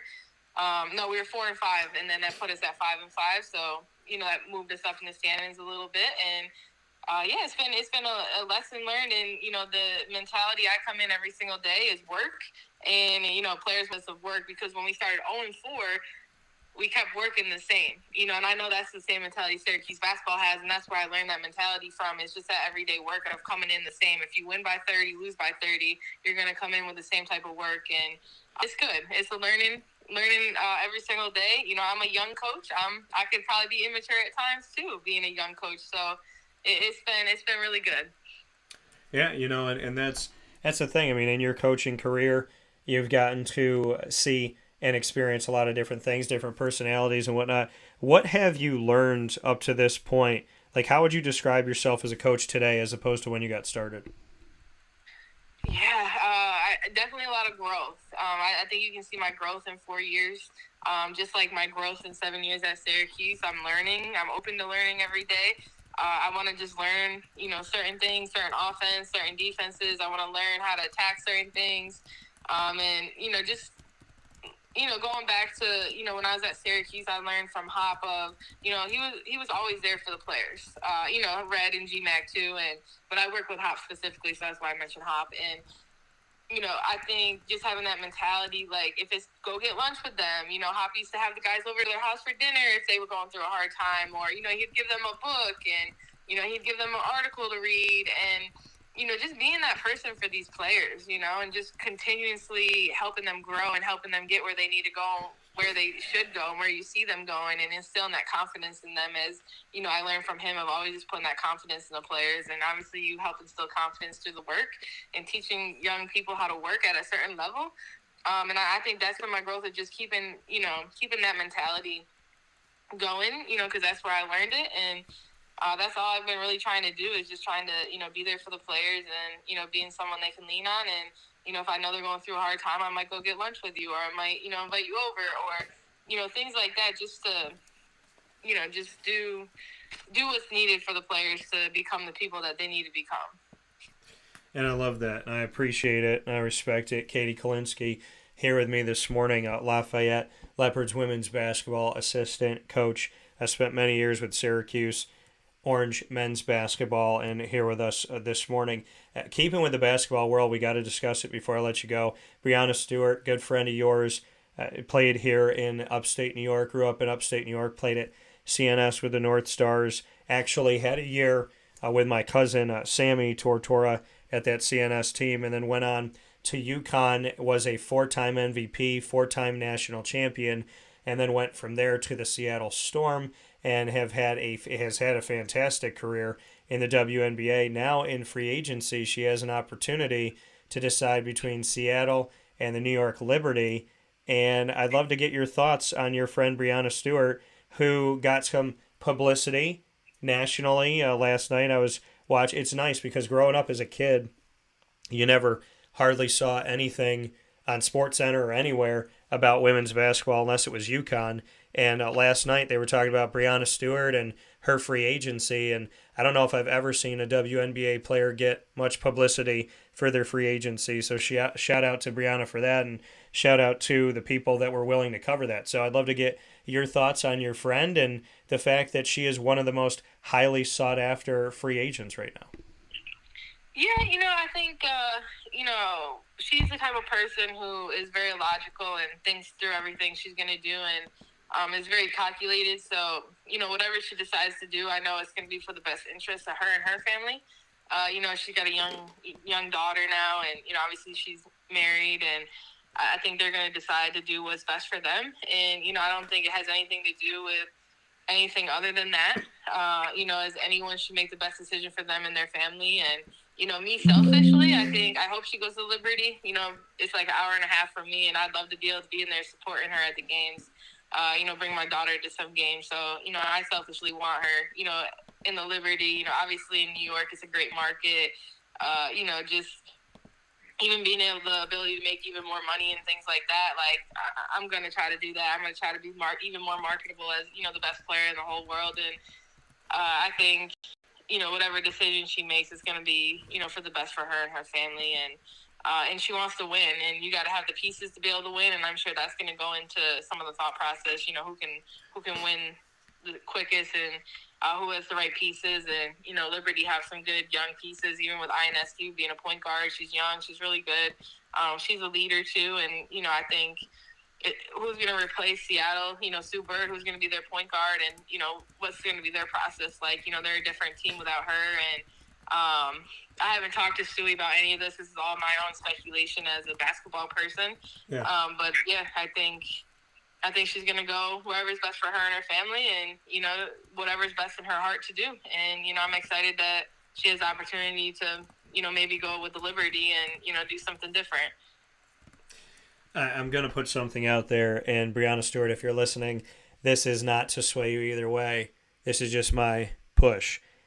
Because the New York Liberty are close to you and they're close to me, I'm gonna make you a promise. Speaking here to you, Katie, if Brianna Stewart comes to the New York Liberty, you and I will schedule at least one game that we'll go out to together. So you have my word that if she comes to New York, we'll go out to see a Liberty game. Oh, 100%. We're going. I plan on going to a lot of games. So, and you also didn't talk about Brittany Sykes. She has a free agent decision too, so it'd be interesting to see where she goes. Our Syracuse legend. So yeah, and Brittany Sykes, awesome, came through. I love her story. Came off of injury, spent some extra time at Syracuse, and moved forward and made some hay there. So, I mean, what are your thoughts on Miss Brittany Sykes and what she's done in the WNBA? Yeah, I think she's had a great career so far.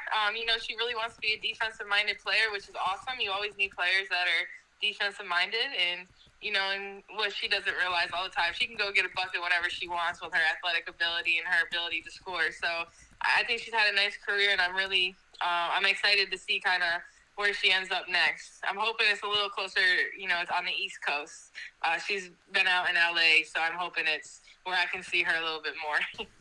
Yeah. So hopefully we'll get to see them more often. Always good to see people from Central and Upstate New York doing these incredible things, and always positive. That's the great thing too. Brittany Sykes and Brianna Stewart doing really positive things. So that's what I love to see, not just in the news, but for amazing reasons. So shout out to them. And on National Girls and Women's in Sports Day, we honor you, and as always, we honor you. So Katie, final. I gotta say one more thing. I know you do. Go ahead. Shout out to Coach Jack. What they're doing with their team in year one. Especially when it was a complete rebuild, and they're doing a great job in the ACC. And speaking of women in sports, I really hope the fans will go and support them and their energy, because don't start supporting them when they're the top of the ACC. Start the support now, and that support, as Coach Jack will always say, is going to lead them into being able to be the top of the ACC. Just a little bit of support now, and that's going to lead them to having a great program that they are building, and to what it was. Obviously it was a big task of being a rebuild, but they're doing an amazing job there, and her energy should make everyone want to be in the dome and support them. Yeah, I mean, you look at it. You talk about a team trying to build something. I mean, again, it's great to be building something with a winning record, 14-8 at the time that we're talking, and just shy of being 500 in the ACC. So shout out to Syracuse Orange women's basketball, Felicia Leggett Jack, and everything that she's done with the program. And a big time shout out to you and all of Lafayette, Katie, for winning your last 4 in a row and 5 of the last 6 games. So a big shout out to that as well, as your team continues to grow. Syracuse Orange women's basketball continues to grow, seeing some good things here in the community and beyond. So as always, I appreciate it. Appreciate you. Please give Kaya my best. And to this day, I can proudly say the only person to be with me the moment that the Toronto Raptors hoisted a international championship, I should say. The moment that the Raptors won a championship that I was told by many would never happen ever in the history of mankind, let alone in my lifetime. The only person that was there next to me, Miss Katie Kolinski, and bless her heart, she was asking for a drink, and it took about 25 minutes. But happy to make sure that I let everybody know that I was in good company when they hoisted that championship. So, Katie, as always, I appreciate it. I thank you for being here. And more than anything else, I thank you for not talking about LeBron on today's show. Always. I did mention him, though, if you don't forget. I said, just like LeBron, we're going to miss Coach Boeheim when they're out of the league. So, shout out to LeBron. Yeah, I should have said nothing and just let it fade away. But I appreciate you, and I look forward to talking with you soon. All right, Dan. Thank you. All right, take care.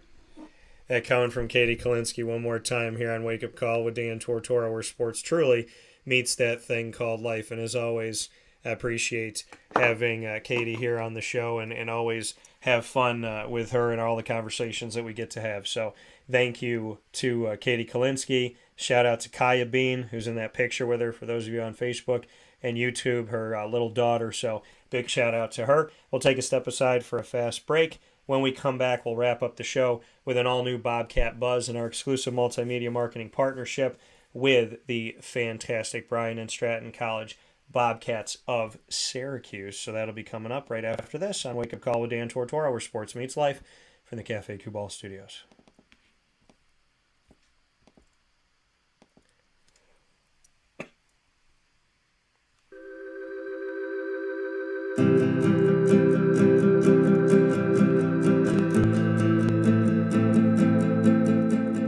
Cafe Kubal offers same-day local delivery of our products, offering no delivery charge for Onondaga County. Shop cafekubal.com for fresh roasted coffee beans, cold brew, travel mugs, and all your essential Cafe Kubal needs. Cafe Kubal, coffee for the soul.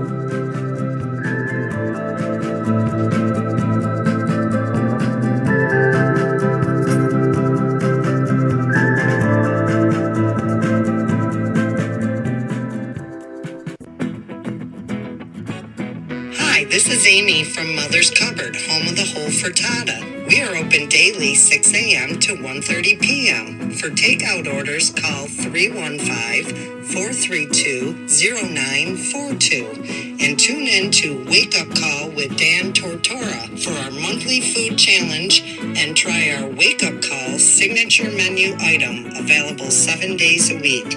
Here at Mother's Cupboard, we are Central New York, and it's our honor to serve you.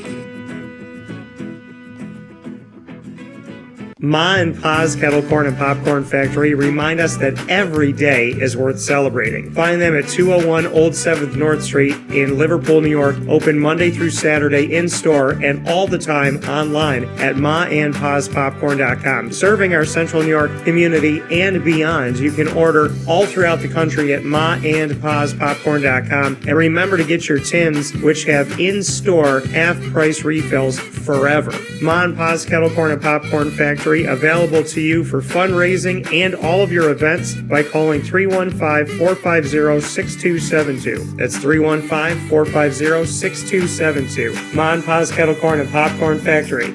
How corny are you?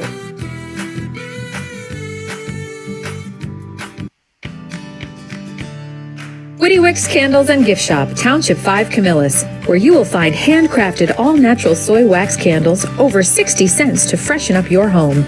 We carry a wide range of locally made items, Salsa Cuse, Syracuse Salt, and Chocolate Pizza Company, to name a few.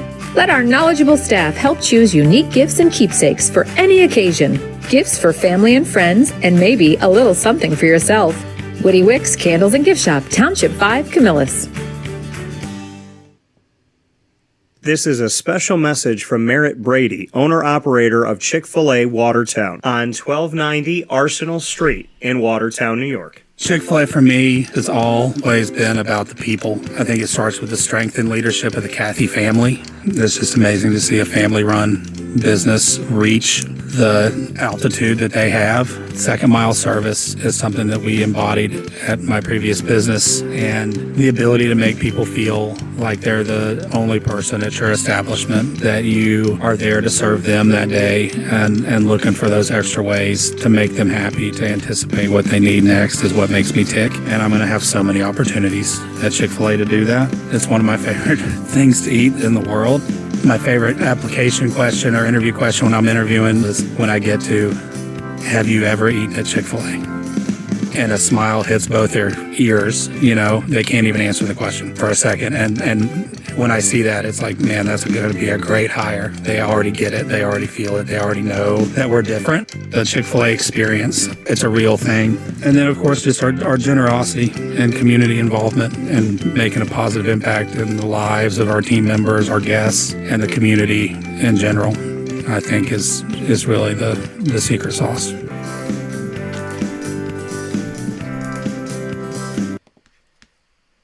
Welcome back here to Wake Up Call with Dan Tortora inside of the Cafe Kubal studios, hanging out with you where sports truly meets that thing called life. Hope you're having yourselves a fantastic morning this morning, and I always appreciate having you here inside of the Cafe Kubal studios. Cafe Kubal on 3501 James Street, 324 West Water Street, 401 South Salina Street, all in Syracuse, New York. And, of course, you'll also find them on the corner of Route 11 and Taft Road at Sweetheart Corners, and on 343 Fayette Street in Manlius, New York. With that being said, I got my guy here with me on Wake Up Call with Dan Tortora, where sports meets that thing called life. Always appreciate having him here on the broadcast, and that is none other than the first ever head coach of Bryant Stratton College of Syracuse's baseball team, which I'm ecstatic about that, bringing their first ever schedule to fruition. So we're here to talk about that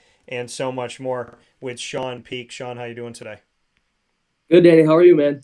Doing well, man, and happy to have you here and happy to be hanging out with you in this edition of the Bobcat Buzz. It's inaugural baseball season time for Bryant Stratton College of Syracuse. Every time I spoke about any of that, you being the first ever head coach, first ever schedule, I keep seeing the smile. How excited are you for everything that's coming? It's been a long year, getting everything going, getting everything here, getting the guys here, finally getting everything. We're through our first week of practice, so we're less than a month away from our first game. So I'm excited to get this thing going finally. And you said being close to everything here and just see. I mean, you've had the guys on campus, the student athletes on campus for a while now. How much? Seeing it through them come to fruition and everything. I mean, how patient have you had to be, or impatient have you had to be? Because I mean, you've had these guys on campus for a while. I've gotten to know a bunch of the student athletes, and they're just an incredible group of guys. So I mean, patiently impatient, I guess, is a good way to define it. Yeah, that's what I'm trying to do, right? I'm trying to stay as patient as possible, but I'm definitely ready to get back on the field. It's been a while for me since I've been on the field myself, so I'm really ready to get this group back onto the field. And they've been putting in a lot of work that in the weight room, in practices, in the classroom, and everything. They've really been putting in a lot of work, and I'm excited for this group. They are a really good group of guys. They're really good. We're a very close-knit team. Everybody gets along with each other.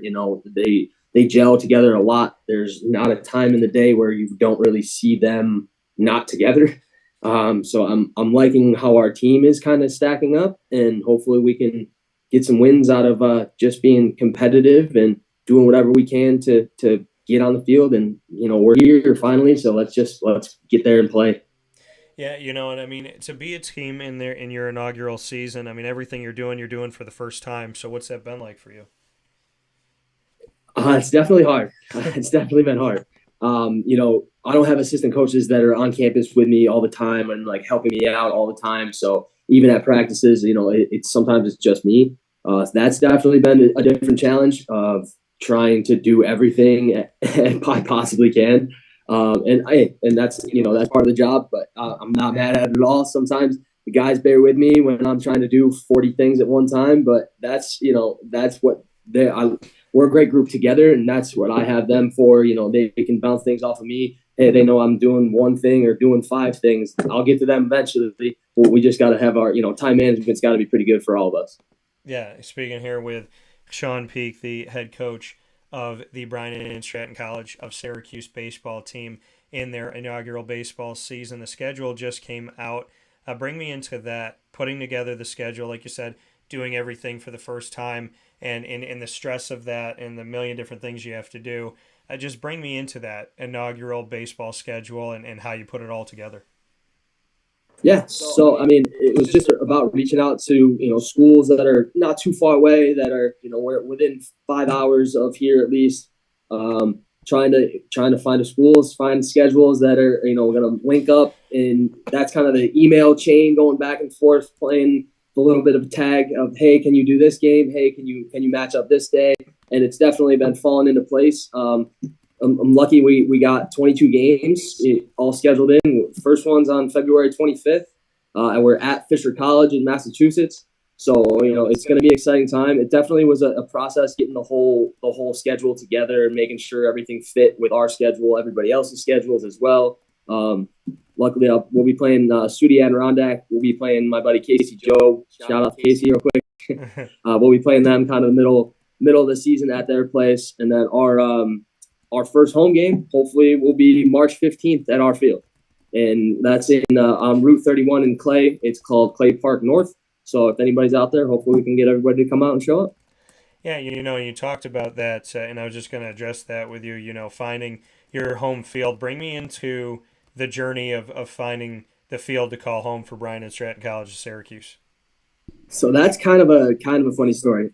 So I was honestly just driving around Syracuse looking for fields one day. I left work and said, okay, I need to go find a field. We got to find space. I have to have something. So I was like, okay, let me go drive in Liverpool. I kind of started in Liverpool and said, okay, I know, that's where I'm from. So I'll just kind of drive around there, see what kind of fields they're looking like. And I got the idea to drive to my old modified baseball field just to see how it's holding up, how it's looking, that kind of stuff. And just so happens that one of my old modified teammates' fathers was actually working on the field. So I walked right up to him, said hi, this and that, kind of catching up over the years, and, said, hey, I need a field. And it just so happened that nobody was using the field. It's in perfect, great shape. They renovated it as well. They're making some more adjustments to it to keep it moving and keep it, going for the future as well.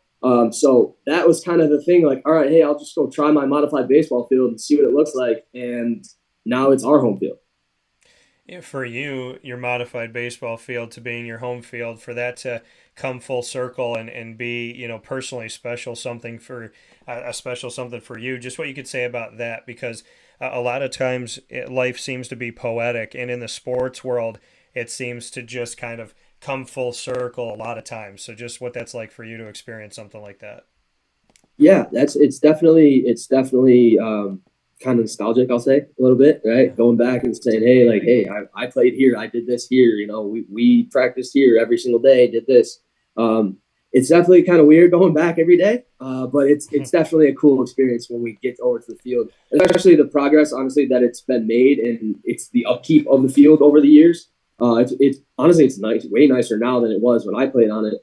And I'm thankful that the town is going to keep up with it and, keep that thing nice for us. Shawn, and I have to say this too, I'd be remiss if I didn't say this. I want to go to something here. I mean, I've been under the weather, unfortunately, for the last couple weeks, and to the point where it's been pretty debilitating, and people can't tell right now, but it actually hurts to speak in certain parts of my throat with whatever virus and sinus infection, different things have been going on. And during this time period that I've been feeling like this, pretty early on into it, one of your players had reached out, and we were kind of just talking back and forth, Evan Reynolds. And, you got a lot of great young men on that team. So when I single Evan out today to tell this story, I do want to second it by saying that I love the personalities throughout your squad. And so Evan got in touch. We were kind of talking back and forth, and he said some really nice things, and about just me being an inspiration to him, and things that I look at and say, how do I deserve that? And he asked me what I needed, and drove out to the house, literally drove out to my house, where I've been, kind of just stuck here. Actually, I don't want to say stuck here. I mean, I've been able to go out and get groceries and whatnot and do some things, but I've been kind of boarded up in the house, came to the house with a care package, and with his time, effort, his dime, he went out to the store and got a ton of medicine, water, and just left it at my doorstep. And I opened the door and I said, "You didn't need to do this." And he said, "Yeah, I did." And he said, "God bless," and he walked away. I would love for you to just, give your thoughts on that, because you're his coach, and these are the type of guys you've recruited. And I just, I honestly, I shut the door, and I got down on my knees. I thanked God, and I cried, because that goodness in this world is just incredible. And especially nowadays, it feels like it's hard to find at times. So I'd love to get your thoughts. Yeah, that's amazing. Evan's definitely that kind of guy. That's awesome. That's the kind of thing we're trying to build here. We're just trying to build better people as much as we possibly can. Just doing little things every day to make ourselves better. That's kind of our motto: 1% better every day, on and off the field. Doesn't matter if it's, whatever it's got to be that day, just to try to be a better person. That's really, really, I preach that as much as I possibly can to these guys. And I know eventually, obviously you've met the guys, all of them. I got a bunch of great guys there. There's nobody that I wouldn't just say, hey, I'll do anything for. And I know they would do anything for me. So that's amazing that Evan did that for you. And hopefully, the rest of the guys would do the same thing, which I'm pretty sure they would. Yeah. And I did. I wanted to give, credit where credit's due to. That's really awesome. Yeah. I mean, to the families that have brought up these young men, to, anybody who's been a friend, been a teacher, been there for them. And, because I appreciate it. And then I want to commend you that you found these guys, because it's one thing to find talent. It's another thing to find talented people that have good hearts. And, I'm very protective of Central and Upstate New York, as people know. So the people that come into this community better do right by it.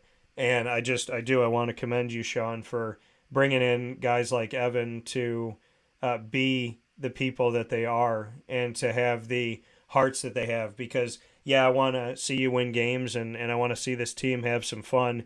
But having good people in the community is an everyday thing that goes beyond games. Because, like you said, you got 20-something games, but you got 365 days in the year. So thank you for the people that you brought into this community, because it's already paid off, and I've already felt the love and the appreciation for that. So thank you for that.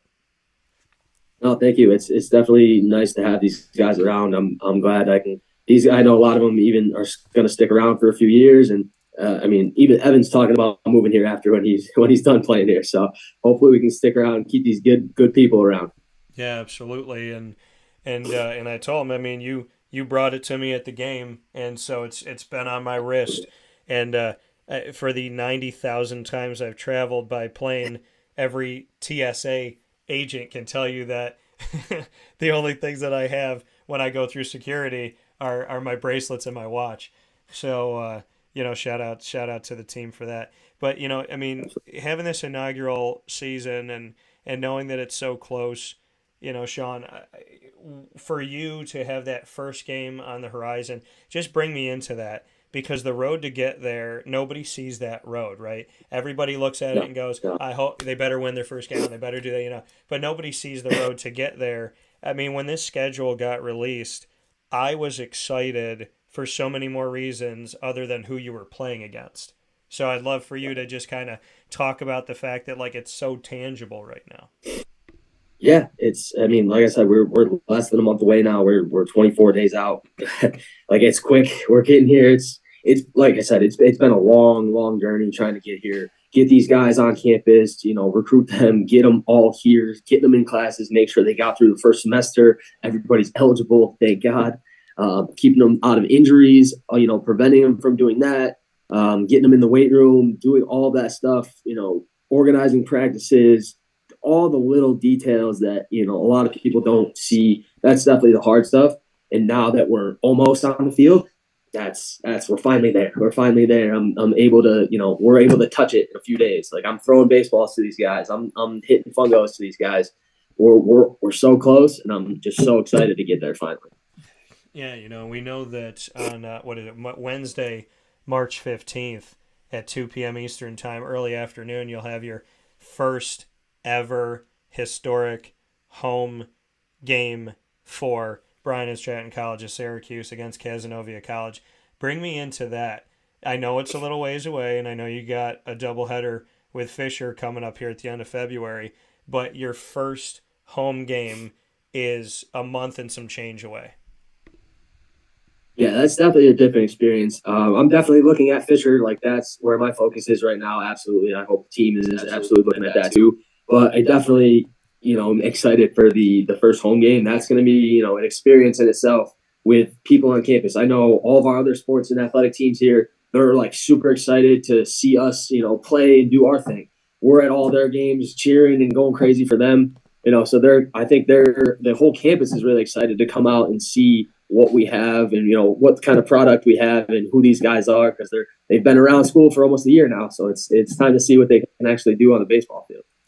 And what's that, before I let you go here, Bobcat Buzz with my guy Shawn Peake here, the inaugural baseball coach at Bryant Stratton College of Syracuse, celebrating, and I will say inaugural, first ever, and first as many times as I possibly can, because we get to celebrate history.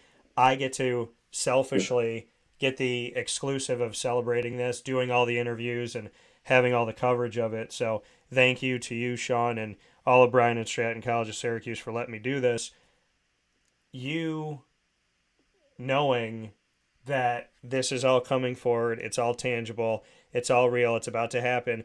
En route to this, you mentioned it. You've been going to all the games of the other teams, right? Men's and women's soccer, men's and women's basketball. Bring me into that experience with the Bryant Stratton College Bobcats of Syracuse, because any game I've been to on a field or a court, I see other teams.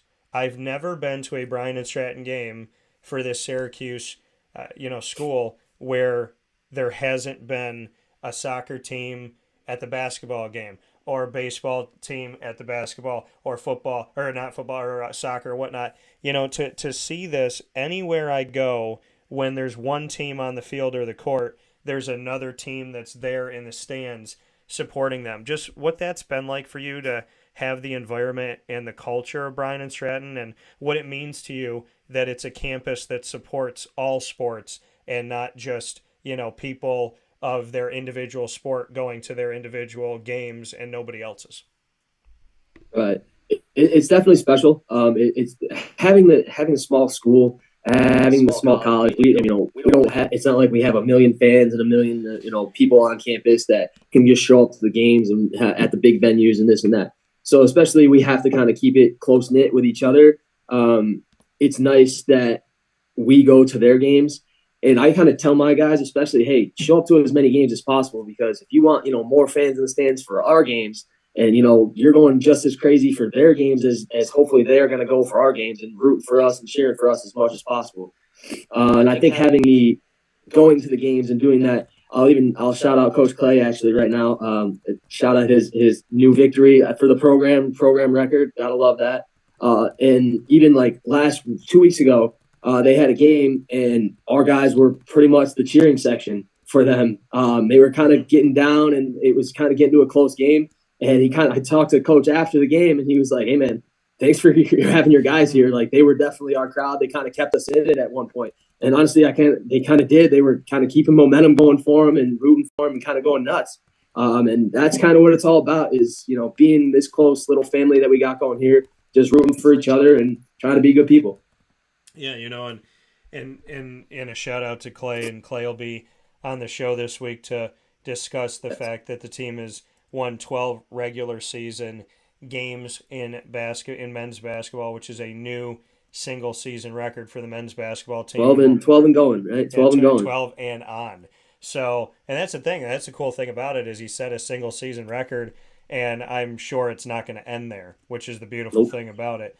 So, as you've gone through this process, Shawn, to get back to baseball here, what have you liked the most about the process of building an inaugural program, and what has been the most challenging? The thing I think I like the most, let's see. Honestly, the kind of the camaraderie with the guys. Just getting to learn everybody's personalities, getting to learn what they do, just getting to meet all of them. There's so many different personalities, ethnicities, all kinds of what we have going on here. We're a big old melting pot. That's what we always kind of say. We don't care where we're from, who we're from, where we're from. It doesn't matter. We're all big family here now. So getting to know the guys and just being around them on the daily basis, and talking to them, just getting to know them really on a deeper level, and having that new relationships for the rest of our lives. That's probably been the best part. Hardest part is probably recruiting them and getting them here. That's probably the hardest part, is getting them here, getting them to sign on that dotted line and say, "All right, come on, man, let's go." But I think that's probably the hardest part, really, is the whole process of just getting everything in order, getting them here, getting the whole season going. That was the challenge, but it's definitely rewarding having them here and getting to know the personalities. And how do you get somebody to say yes to a program that never existed before? I had to sell myself. That's really how I think of it sometimes. I felt like I had to sell myself as much as I had to sell the school and sell, what we had going on around here. And once one guy said yes, it was like, okay, there's momentum, and let's just keep going. And really, it took a lot of effort. It definitely took a lot of effort. It took a lot of, hey, I please trust in me, and, try to sell that to the family, not just the kid, because mom and dad at the end of the day are the one that is probably going to say yes or no. You can go there, or you can't go there, or you can, maybe go there, or are you going to take care of my son? That's usually the question or answer I try to tell mom and dad. Hey, I promise I'll take care of your baby, because that's what it usually comes down to. But that's definitely the hard part. And Shawn, for this, like you said, I mean, it's so close. We're here on February 1st. We're officially in the first month of Bryant Stratton College of Syracuse's baseball history. Knowing that Fisher's coming up in that doubleheader, what's practice been like? And just bring me into, I know you've sent me some video and whatnot, but to practice and get ready in very cold temperatures, and granted you're able to go inside and do different things and train indoor, but to know that, here you are getting ready for the season and it's like maybe 20, maybe 30 degrees outside, snowing outside. Bring me into that and the excitement of that, because baseball season, I joke with my buddy Ross Turetsky, who's on the show a lot about this. Baseball season's never really over, right? It used to start in like April. It used to end in October. And if you went to my birthday of October 21st, you were usually playing a full World Series to the final game. Nowadays, it ends in November. It starts in February. And I told them at this point, they might as well just play December and January and call it a full year sport. So baseball never really, on the major league level, goes away.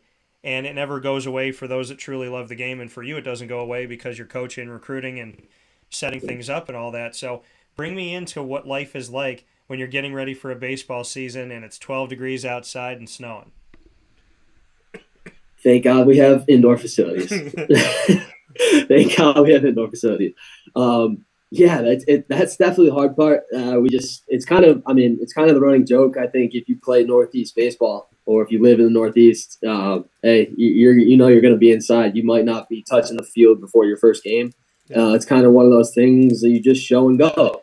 It's definitely not easy to be in the cold temperatures. Like I said, thank God we actually have the indoor facility that we have, or we're able to go there as much as possible and use it. And practice has definitely been intense this last week, getting everything back in, getting the guys back in shape, making sure our arms are healthy, we're ready to go. We're not having injuries and anything like that. Hopefully not right now, at least, or really ever. But it's definitely been an intense couple practices week, getting everything ready to go. But I'll say the preparation and the, how hard they worked and committed to getting their bodies right for the upcoming season, I definitely think we'll be all right when it comes to that part of it. Yeah, and I see here on the schedule, Bobcat Buzz here with Shawn Peake, Bryant Stratton College of Syracuse, head baseball coach in their inaugural season. The inaugural schedule exclusive here on Wake Up Call with Dan Tortora. We spoke about Fisher and Cazenovia. You have Penn State Scranton on here, SUNY Adirondack, and that Bryant Stratton of Albany as well here. Just bring me into, like you said, some of these. I mean, we talked about assembling the schedule, but how you try to maybe balance it out. And in April, I got to tell you, I love April because April's at home. We're just home all through April. Got Fisher, doubleheader on the first, doubleheader on the second. Bryant Stratton Albany, doubleheader on the 15th and the 16th. So let me start off by saying that I love your April schedule. And, just overall, the teams that you're going to be going up against, just what you think about the caliber of competition.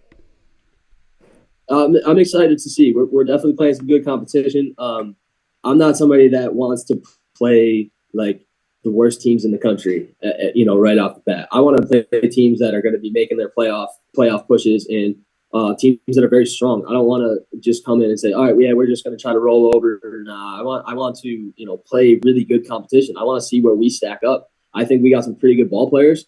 And I really think we can do something. We just got to stay healthy, I think, is the main thing for us, is staying healthy and staying on the field. But it's definitely nice having the April schedule. I definitely tried to set it up that way. I tried to get it that way so we could have a little bit more time on the field to maybe, if it snows in March a couple times, hopefully, April is a little bit nicer weather for us. So I tried to push it back as much as I possibly could for us. And have everybody be able to come in all of our games in April and have all of our home be right here. What do you want to say to the community if they've never been out to see Bryant Stratton play any sports, if they haven't heard of the Bobcats? Why should they come see you? Why should they come support you? Why should they be a part of this inaugural season? Absolutely.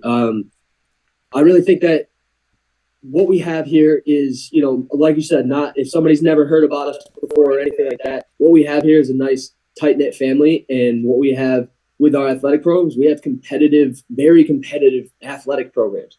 And come watch us. You're going to see the passion in all of our sports, in all of our coaches, in all of our players that just go out there and give it 100%. In the crowds that you'll see just at our games, the people actually care about the other people that are here. And that's what like we talked about earlier. People actually care about you. The guy Evan coming to bring you stuff out of nowhere. That's kind of what we have here at Bryant Stratton. That's kind of what we strive for. And I think that's, if you've never come and seen us before, hopefully you'll come out and see us in March and April, and you'll see the product that we have a great athletic program, but hopefully we're also better people. Coming here from Shawn Peake, the head coach of the Bryant Stratton College Bobcats of Syracuse, in this Bobcat Buzz exclusive to our multimedia marketing partnership, speaking on the inaugural baseball season. Shawn, I will be seeing you very soon. I appreciate you being here, as always, and congratulations on getting this schedule together. As we now know, it is even more tangible. So thank you so much for all the work you're doing. Yes, sir. Thanks, Danny. I appreciate it, man. All right, and I look forward to talking with you soon.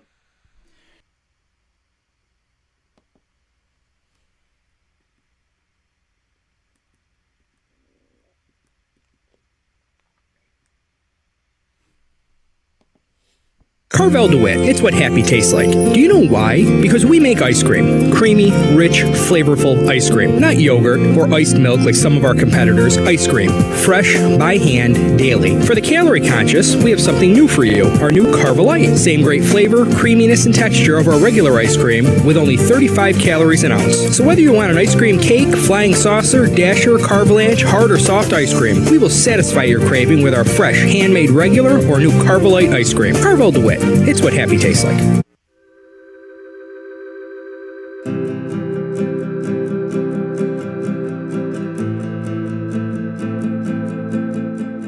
Cafe Kubal offers same-day local delivery of our products, offering no delivery charge for Onondaga County.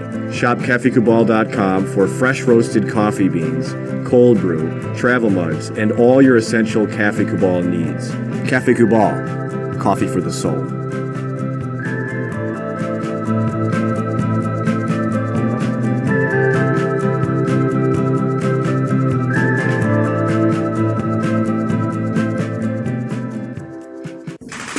The Wildcat Sports Pub in Camillus, New York is located on 3680 Milton Avenue in the Home Depot Plaza. It is your family-friendly sports bar and restaurant. Folks, some sports bars aren't family-friendly. Some family-friendly restaurants are not sports bars. The Wildcat Sports Pub in Camillus, New York is proud to be both.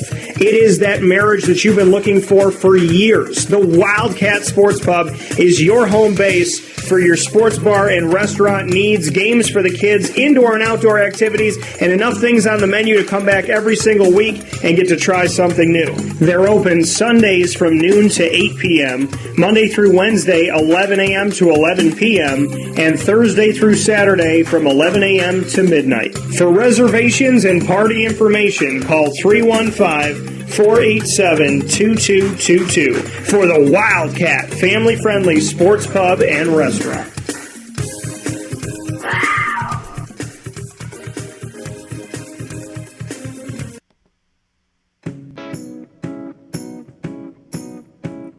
In these unique times, there are those in our community that give us a sense of normalcy and positivity. Pizza Man on 50 Oswego Street in Baldwinsville has been here for you for over 35 years and is here now.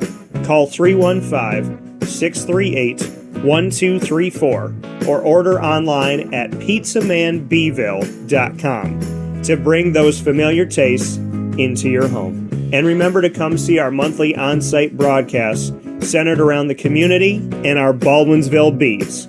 Pizza Man in Baldwinsville. Any way you slice it, they are always here for you.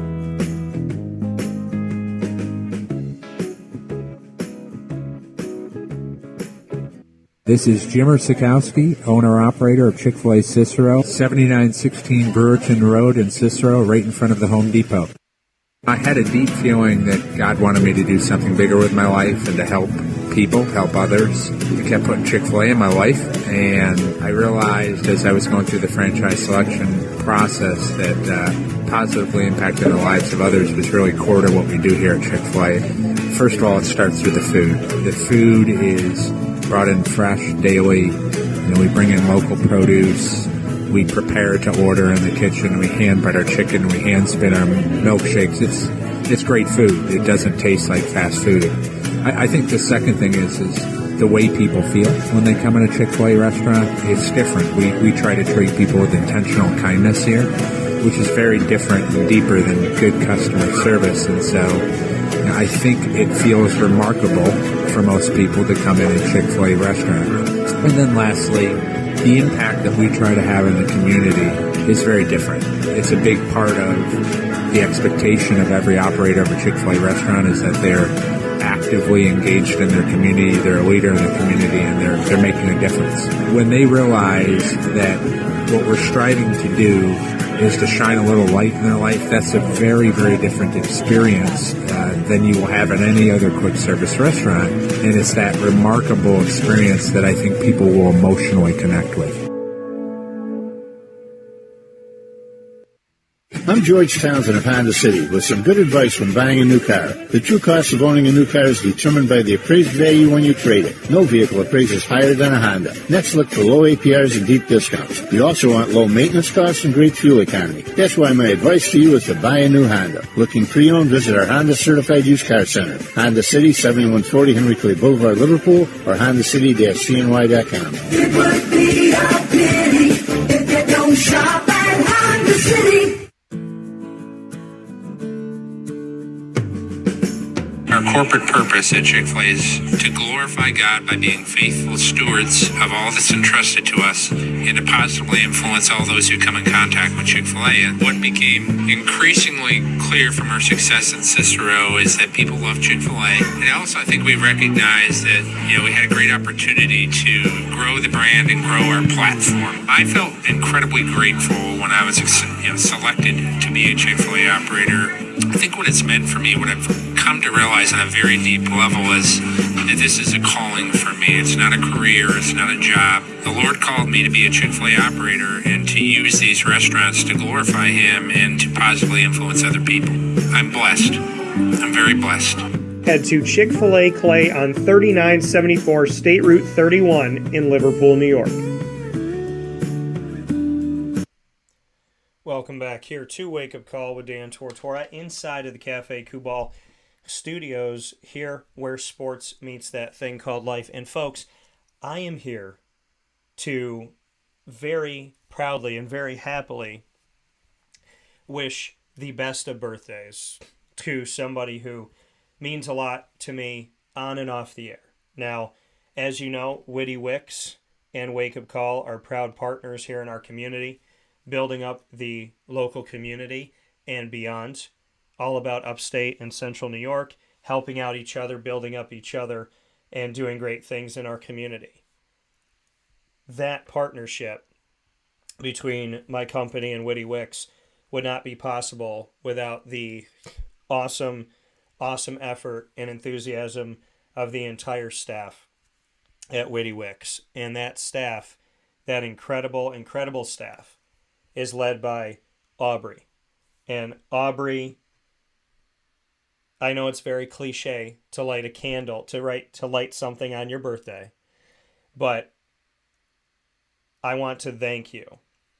And I light one of your candles on your birthday, not just because that's what we do for birthdays, right, is to, light a candle, but to remind you of the light you've been to our community, the light that you've been to so many people through COVID, everything that you've done, through building your business. When I met you and you were making the candles in your home and having people come to your house to pick up their orders.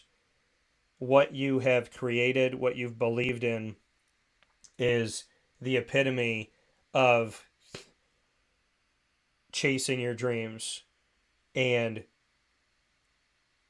creating your own path, your own avenue, your own way. The way that you got to where you are today is not something that was paved before you.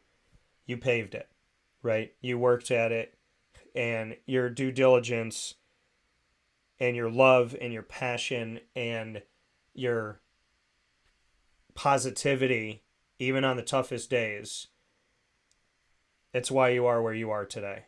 So I don't just light this candle because it's your birthday. I light this candle to remind you that you've been a light for so many of us. And that you, by having your store, have been a light for local businesses trying to get their name out there. You've been a light for people trying to get their artwork and different things that they've done out there. You've been a place and a haven for so many people for the products that you carry that give back to people that are out there fighting, sometimes fighting for their lives, right? And so there, when you walk into Witty Wicks, you're not just buying things, right?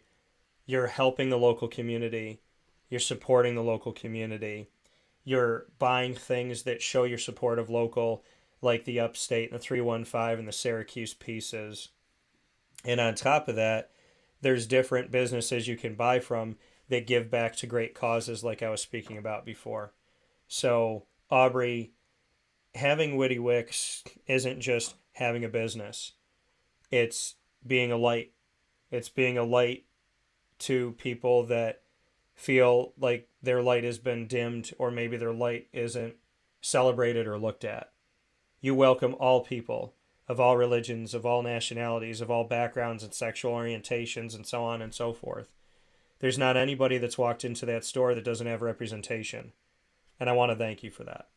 So on your birthday, on a day that we celebrate you, may you be reminded of the appreciation of your hard work, that your journey, your own personal choices and dreams and aspirations in life have affected so many people, including myself, that you've become a light in the darkness. And in a world that truly needs to see love and see positivity and see responsibility and people working toward what they want and really putting their blood, sweat, and tears into it to make something of themselves, you've been an example of all of that.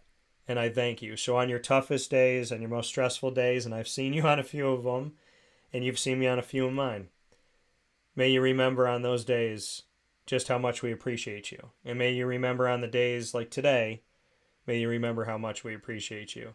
To Aubrey, to all you've done, happy birthday. Thank you for believing in my vision and my mission. Thank you for everything that you've done. God bless you. And may you have a fantastic day of celebration and a great year to come. We appreciate you, and God bless. With that being said, Wake Up Call with Dan Tortora. Here where sports meets that thing called life. You can tune in to the show every Monday through Friday from 9 a.m. to 11 a.m. Eastern Time on YouTube.com, Facebook.com, and MixLR.com, all / Wake Up Call DT on WakeUpCallDT.com's homepage, and on Facebook.com / LiveNowDT. You can also find us in our archives if you want to listen back to the show and watch the show. And why wouldn't you, with all the awesome content and fantastic stories we've been able to tell? You can find us on Amazon Music, Audible, iHeartRadio, iTunes and Apple Podcasts, MixLR, Player FM, Podbean, Podvine, TuneIn, Spotify, Stitcher, and YouTube. All you have to do is search Wake Up Call with Dan Tortora, or one word, Wake Up Call DT. You can also ask your Alexa and Google Home devices to play the latest episode of Wake Up Call with Dan Tortora, and they'll do that for you as well. And after they play the latest episode, they'll go back to the previous and back from that. So you can actually say to play the latest episode, and after that episode's over, it'll continue to play through our library, which is pretty cool. I want to give a big thanks to all of our incredible partners in the community here in Central and Upstate New York. Cafe Kubal, Carvel DeWitt, the Wildcat Sports Pub, Witty Wicks, Avicoli's, Ma and Pa's Kettle Corn and Popcorn Factory, PB&J's Lunchbox, Canine Camp Dog Daycare, Chick-fil-A Cicero and Chick-fil-A Clay, Great Lakes Honda City, 317 at Montgomery, the restaurant whose name is also their location, 317 Montgomery Street in downtown Syracuse. K9 Campground Dog Boarding, Chick-fil-A Watertown, Mother's Cupboard, and Pizza Man. We're also proud to be the exclusive multimedia marketing partner of your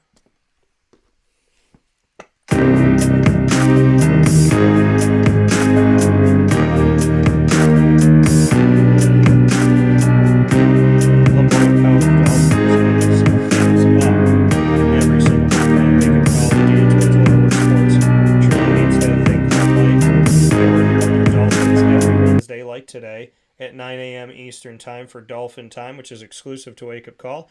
Dolphin Time every first and third Wednesday of each month at 9 a.m. Eastern Time, including today.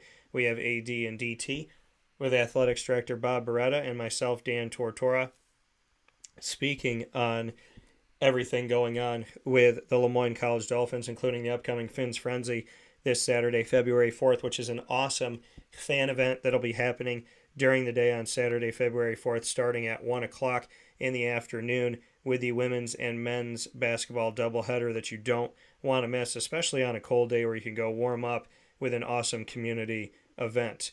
And we also have every second and fourth Wednesday stories from your student athletes, coaches, administration, future Dolphins, and alumni inside of the Dolphin Dive.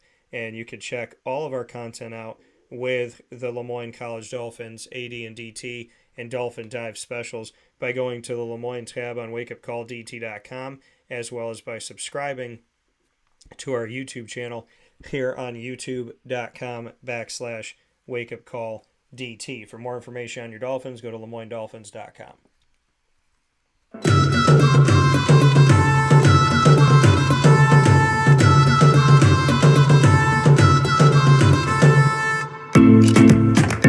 The Bryant Stratton College Bobcats of Syracuse are also exclusive multimedia marketing partners with Wake Up Call with Dan Tortora. We are more than proud to have the Bryant Stratton College Bobcats of Syracuse with us for the Bobcat Buzz every single month, giving you stories on your student athletes, coaches, and administration as the Bobcats look toward creating an awesome, positive, and very unique future on their campus and beyond. We appreciate those Bobcats being here with us, including today with Shawn Peake, as we celebrate the men's and women's soccer teams, the men's and women's basketball teams, the baseball team, and of course their esports program, as well as the campus and college in general. You can find our content with the Bobcats by going to the BSC Syracuse tab on wakeupcalldt.com, as well as by joining us on YouTube by subscribing to youtube.com/wakeupcalldt. For more information on your Bobcats, go to syracuse.bscbobcats.com.